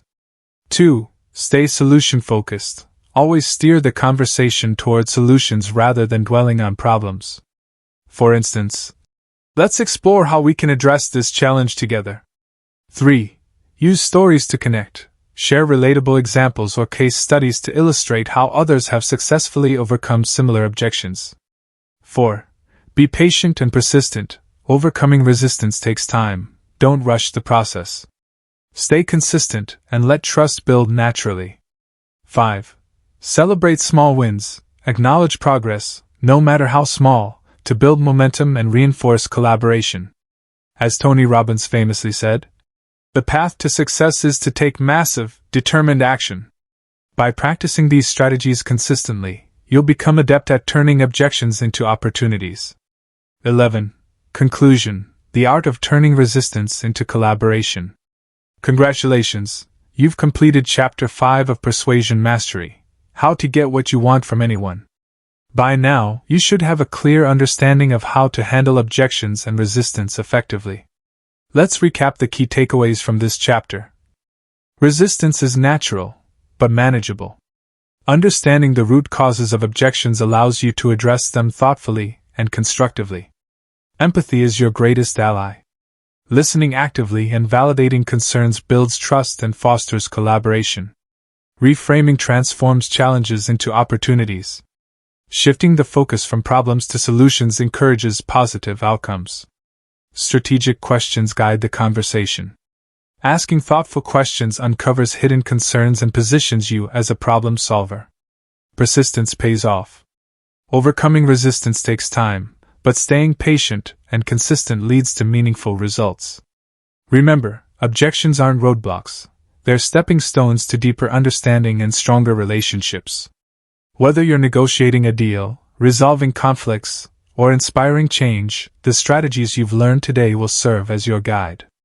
Before we move on to Chapter 6, I want to leave you with one final thought. Every objection is an invitation to connect. When you approach resistance with empathy, creativity, and determination, you unlock the power to turn challenges into triumphs. Are you ready to take the next step in your journey? In Chapter 6, we'll explore how to apply persuasion in real-life situations, from professional settings to personal relationships. Chapter 6. Applying persuasion in real-life situations. In this chapter, we'll explore how to apply the principles of persuasion in real-life scenarios, from professional settings like the workplace and negotiations to personal relationships and conflict resolution. As Aristotle once said, "The fool tells me his reasons, the wise man persuades me with my own." Persuasion isn't just a theoretical concept, it's a practical skill that can transform your interactions and outcomes in everyday life. Let's begin by understanding how to use persuasion effectively in the workplace, a setting where influence is often key to success. 1. Persuasion in the workplace. The workplace is one of the most common arenas for persuasion. Whether you're pitching an idea, leading a team, or collaborating with colleagues, your ability to persuade can make or break your success. 1.1. Pitching ideas to your boss or team. Pitching ideas requires more than just presenting facts. It's about crafting a compelling narrative that resonates with your audience. Here's how to do it effectively.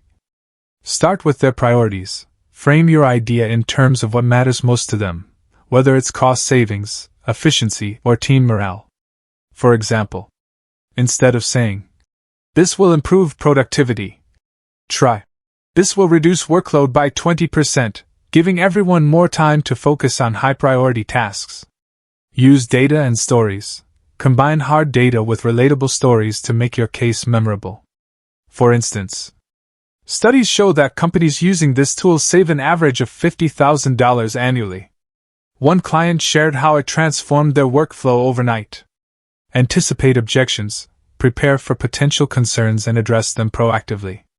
For example, "I know some might worry about the learning curve, but I've already identified resources to support the transition." For example, imagine you're proposing a new software system to your manager. Instead of focusing solely on features, emphasize how it aligns with company goals. This software not only streamlines processes but also enhances collaboration across departments, a key priority for our team this quarter. 1.2. Leading and motivating teams. As a leader, your role is to inspire and guide your team toward shared goals.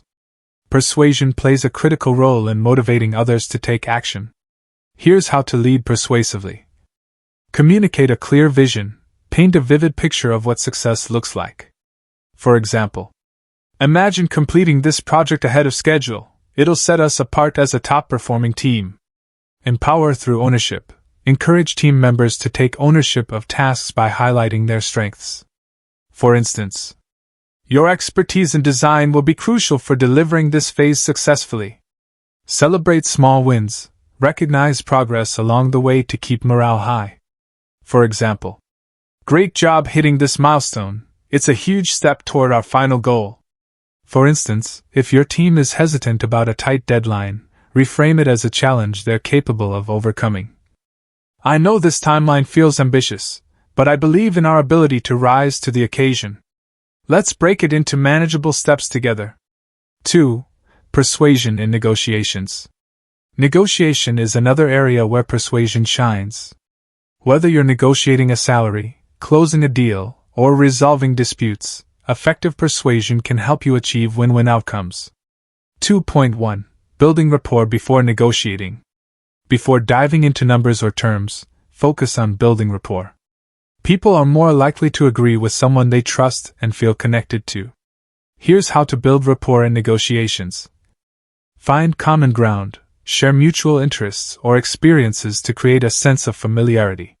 For example, it sounds like we both value innovation. Let's find a solution that reflects that.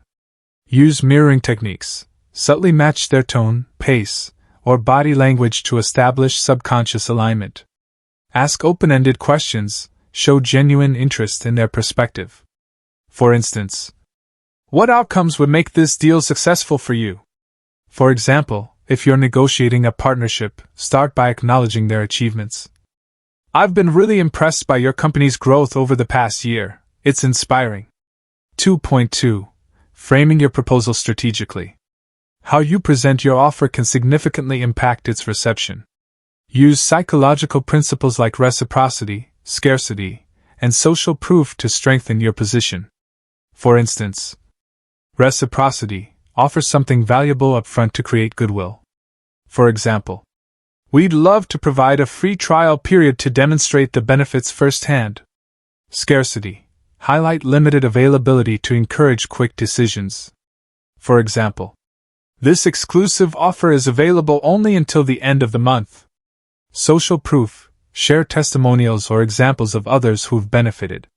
For instance, several industry leaders have already adopted this approach with remarkable results. For example, if you're negotiating a raise, frame your request around the value you bring. Over the past year, I've increased sales by 30% and streamlined processes, contributions that align directly with the company's goals. 2.3. Handling counteroffers gracefully. When faced with counteroffers, stay calm and flexible. Avoid taking a rigid stance. Instead, focus on finding mutually beneficial solutions. For example, if they propose a lower salary than expected, respond with, "I understand budget constraints. Would additional vacation days or professional development opportunities be possible instead?" Use the agreement frame to maintain collaboration. "You're absolutely right. This is a significant investment. And here's how it will pay off in the long run." By staying open-minded and solution-focused, you increase your chances of reaching a favorable agreement. 3. A real-life story, the power of persuasion in action. To illustrate the transformative power of persuasion in negotiations, let's look at the story of Chris Voss, a former FBI hostage negotiator and author of Never Split the Difference. During his career, Voss mastered the art of persuasion under extreme pressure. One of his most famous cases involved negotiating the release of hostages held by a dangerous criminal gang. How Voss used persuasion to succeed. 1. Built trust through empathy. Voss started by listening actively and validating the kidnapper's emotions. For example, "It sounds like you're frustrated. I get it. Let's work together to resolve this." 2. Use strategic questions. he asked open-ended questions to uncover hidden motivations. For instance, what does success look like for you in this situation? 3. Framed solutions positively. Voss reframed the negotiation as an opportunity for mutual benefit. For example, if we handle this peacefully, everyone walks away better off. Voss's approach demonstrates that even in high-stakes situations, empathy, active listening, and strategic framing can turn resistance into collaboration. This story teaches us an important lesson. Persuasion isn't about winning, it's about creating win-win outcomes that satisfy everyone involved. 4. Practical tips for applying persuasion in the workplace and negotiations. Here are 5 actionable tips to help you apply persuasion in these areas. 1. Know your audience. Tailor your message to their priorities, values, and concerns. 2. Use data and stories. Combine logic with emotion to make your case compelling. 3. Stay calm under pressure. Maintain composure, even when faced with resistance or counteroffers. 4. Focus on collaboration. Aim for win-win outcomes that benefit all parties involved. 5. Practice active listening. Show genuine interest in others' perspectives to build trust and rapport.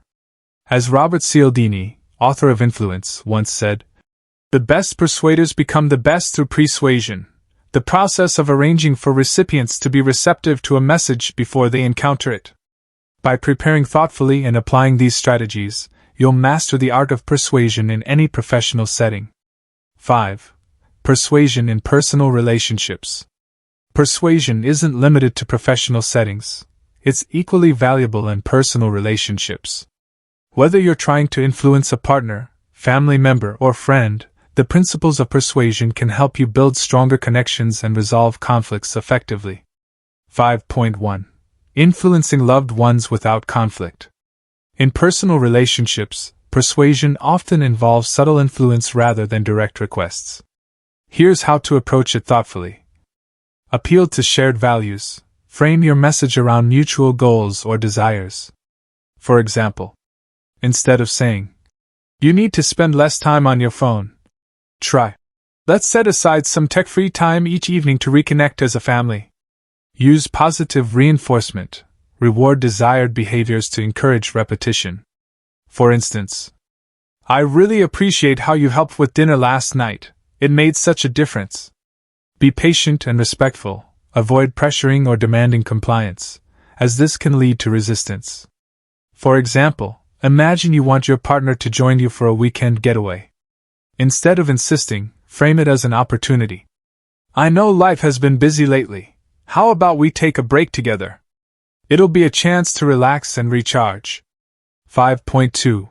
Persuading children and teenagers.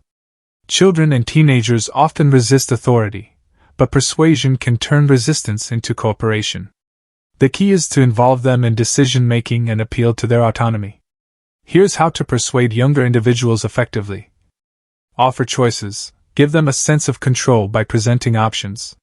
For example, "Would you rather clean your room now or after dinner?" Explain the why. Help them understand the reasoning behind your request. For instance, "Wearing a helmet keeps you safe while biking. It's like having a shield to protect you." Use stories and examples. Share relatable scenarios to make your point memorable. For example, "Remember when Sarah practiced piano every day and won the competition? Consistency really pays off." For instance, if your teenager resists doing chores, reframe it as a step toward independence. Taking care of these tasks shows responsibility. It's a skill that will help you succeed in life. 6. Resolving conflicts through persuasion. Conflicts are inevitable in any relationship, but persuasion can transform disagreements into opportunities for growth. By focusing on empathy, collaboration, and creative problem-solving, you can resolve conflicts constructively. 6.1. Listening to understand, not to respond. The first step in resolving conflict is truly understanding the other person's perspective. Active listening helps de-escalate tension and fosters mutual respect. Here's how to practice active listening during conflicts. Stay present. Focus fully on the speaker without interrupting or planning your response.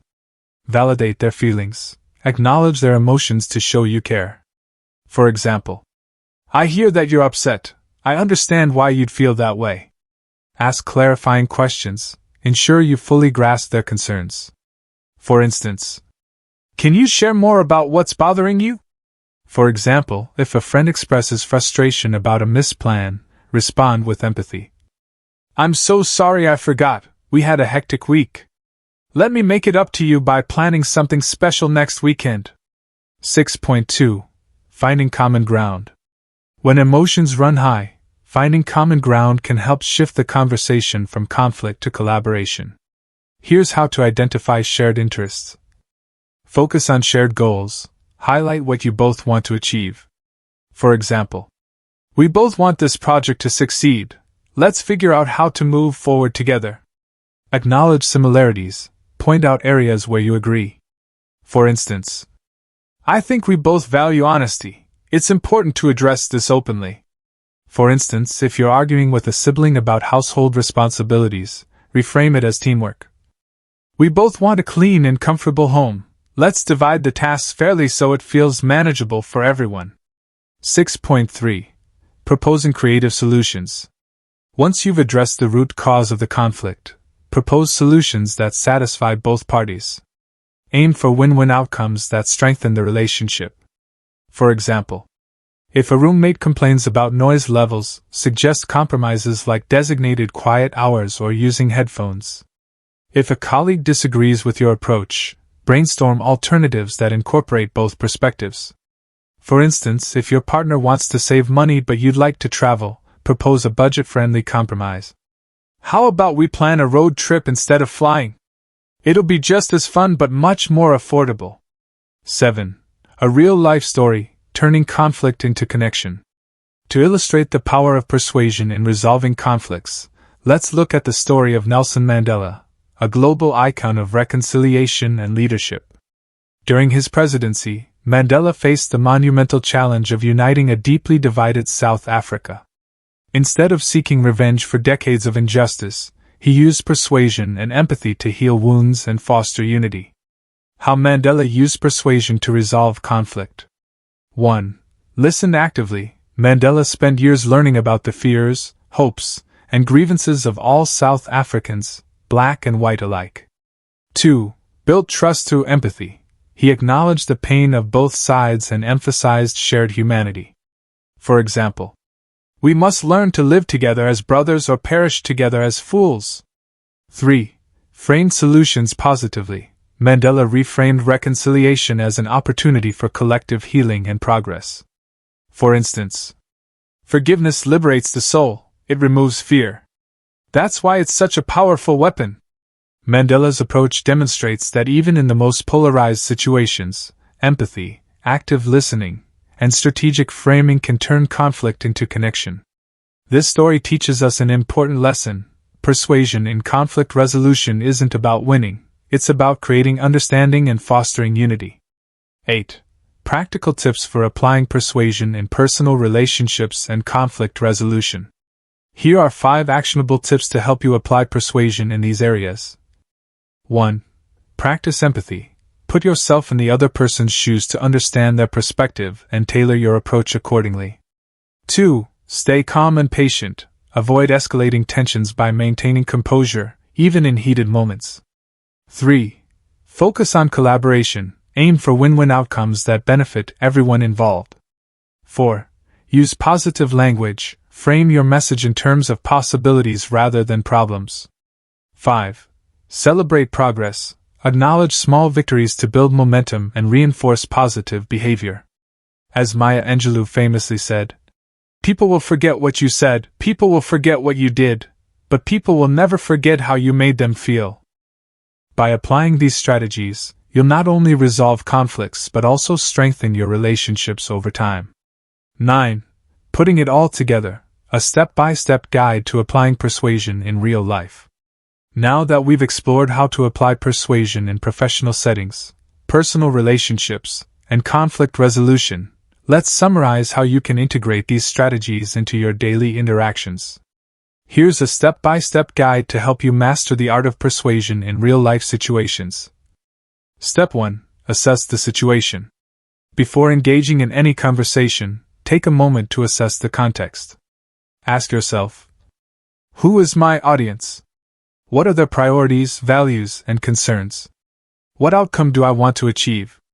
What objections or resistance might arise? For example, if you're trying to persuade a friend to adopt a healthier lifestyle, consider their motivations, whether it's improving energy levels, feeling more confident, or spending quality time together. Step 2. Build rapport and trust. Start by creating a connection with the other person. Use active listening, empathy, and shared experiences to establish trust. Here's how to build rapport effectively. Maintain eye contact and use open body language to signal engagement. Find common ground to create a sense of familiarity. For instance, I know we both love hiking. Why don't we plan a trail day this weekend? Validate their feelings to show you understand their perspective. For example, if you're negotiating with a client, begin by acknowledging their expertise. Your insights on this industry have been incredibly valuable. It's clear you know what works. Step 3. Craft your message strategically. Frame your message in a way that resonates with your audience. Combine logic, emotion, and storytelling to make your case compelling. For instance, use data to support your argument. Studies show that companies using this strategy see a 25% increase in customer retention. Appeal to emotions through vivid imagery. Imagine walking into a clutter-free home every evening. It's a small change that makes a big difference. Share relatable stories. One of my clients tried this approach and doubled their revenue within 6 months. Step 4. Address objections gracefully. When faced with resistance, stay calm and address objections thoughtfully. Use techniques like validation, reframing, and offering solutions to turn challenges into opportunities. For example, if someone says, "This feels too risky," respond with, "I understand why you'd feel that way. Taking risks can be daunting. But here's how we'll mitigate potential downsides." Reframe the objection positively. This challenge is actually an opportunity to innovate and stand out from the competition. Step 5. Collaborate on solutions. Finally, work together to find mutually beneficial solutions. Encourage input from the other person and focus on win-win outcomes. For example, if a colleague resists a new process, ask for their suggestions. What adjustments would make this easier for you? Propose compromises that satisfy both parties. How about we try this approach for a month and reassess? By staying collaborative and solution-focused, you increase your chances of achieving your goals while strengthening the relationship. 10. Actionable tips to master persuasion in real-life situations. Here are 5 actionable tips to help you apply the principles of persuasion in your daily life. 1. Know your audience. Tailor your message to their needs, values, and priorities. 2. Use stories to connect. Share personal anecdotes or examples to make your message relatable and memorable. 3. Stay calm under pressure. Maintain composure, even when faced with resistance or conflict. 4. Focus on collaboration. Aim for win-win outcomes that benefit everyone involved. 5. Practice active listening. Show genuine interest in others' perspectives to build trust and rapport. As Tony Robbins famously said, "The path to success is to take massive, determined action." By practicing these strategies consistently, you'll become adept at applying persuasion in any situation. 11. Conclusion: the power of persuasion in everyday life. By now, you should have a clear understanding of how to apply the principles of persuasion in real-life scenarios, from professional settings like the workplace and negotiations to personal relationships and conflict resolution. Let's recap the key takeaways from this chapter. Persuasion is universal. Whether you're influencing colleagues, loved ones, or strangers, the same principles apply: empathy, active listening, and strategic framing. Trust is the foundation. Building rapport and credibility is essential for effective persuasion. Collaboration leads to success. Focusing on win-win outcomes strengthens relationships and fosters long-term cooperation. Objections are opportunities. Addressing resistance thoughtfully turns challenges into stepping stones for growth. Practice makes perfect. Mastering persuasion requires consistent effort and reflection, but the rewards are worth it. Remember, persuasion isn't about manipulation or control. It's about creating meaningful connections and achieving positive outcomes for everyone involved. Whether you're leading a team, resolving conflicts, or inspiring change, the strategies you've learned today will serve as your guide. Before we move on to the final chapter, I want to leave you with one final thought. Persuasion is not just a skill, it's a mindset. When you approach every interaction with empathy, curiosity, and determination, you unlock the power to influence and inspire those around you. Final conclusion: mastering the art of persuasion. Congratulations, you've reached the end of Persuasion Mastery: How to Get What You Want from Anyone. Over the past 6 chapters, we've explored the foundations, strategies, and real-life applications of persuasion. Let's take a moment to reflect on the journey you've completed and how far you've come. Chapter 1: The Power of Persuasion. We began by understanding that persuasion is not about manipulation, it's about creating win-win outcomes through empathy, trust, and collaboration.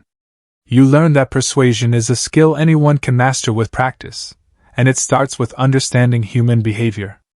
Chapter 2: Understanding Human Psychology. Next, we dove into the fascinating world of psychology. By tapping into principles like reciprocity, scarcity, social proof, and authority, you gain tools to influence behavior ethically and effectively. These principles are the invisible forces that shape decisions, and now, you know how to use them wisely. Chapter 3: Building Trust and Rapport. In Chapter 3, we explored the cornerstone of effective persuasion: trust and rapport. You discovered how authenticity, active listening, and consistency lay the groundwork for lasting relationships. Without trust, even the best arguments fall flat, but with it, you can move mountains. Chapter 4: Mastering the Art of Communication. Communication is the bridge between your ideas and your audience's understanding. Through words, tone, and body language, you unlock the ability to craft messages that resonate deeply. Remember, what you say matters, but how you say it often matters more. Chapter 5: Overcoming Objections and Resistance. Resistance is natural, but manageable. By addressing objections with patience, creativity, and strategic reframing, you turn challenges into opportunities for growth. Every objection is an invitation to connect, and now you're equipped to handle them gracefully. Chapter 6: Applying Persuasion in Real-Life Situations. Finally, we brought it all together by applying persuasion in real-life scenarios, from professional settings like the workplace and negotiations to personal relationships and conflict resolution. You learned that persuasion isn't just a theoretical concept, it's a practical skill that transforms interactions and outcomes in everyday life. Your journey ahead. As you move forward, remember this: persuasion is a lifelong skill. The more you practice, the better you'll become at connecting with others, inspiring action, and achieving your goals. Here are 3 final tips to carry with you. 1. Stay curious. Always seek to understand others' perspectives. It's the key to building trust and crafting persuasive messages. 2. Be authentic. People respond to sincerity. Stay true to yourself while adapting your approach to meet their needs. 3. Practice consistently. Like any skill, persuasion improves with repetition. Look for opportunities to apply what you've learned every day. Before we part ways, here's one final thought. The art of persuasion begins with understanding and ends with transformation. When you approach every interaction with empathy, curiosity, and determination, you unlock the power to change minds, hearts, and lives, including your own. Thank you for embarking on this journey with me. May your newfound mastery of persuasion bring you success, fulfillment, and deeper connections in all areas of life.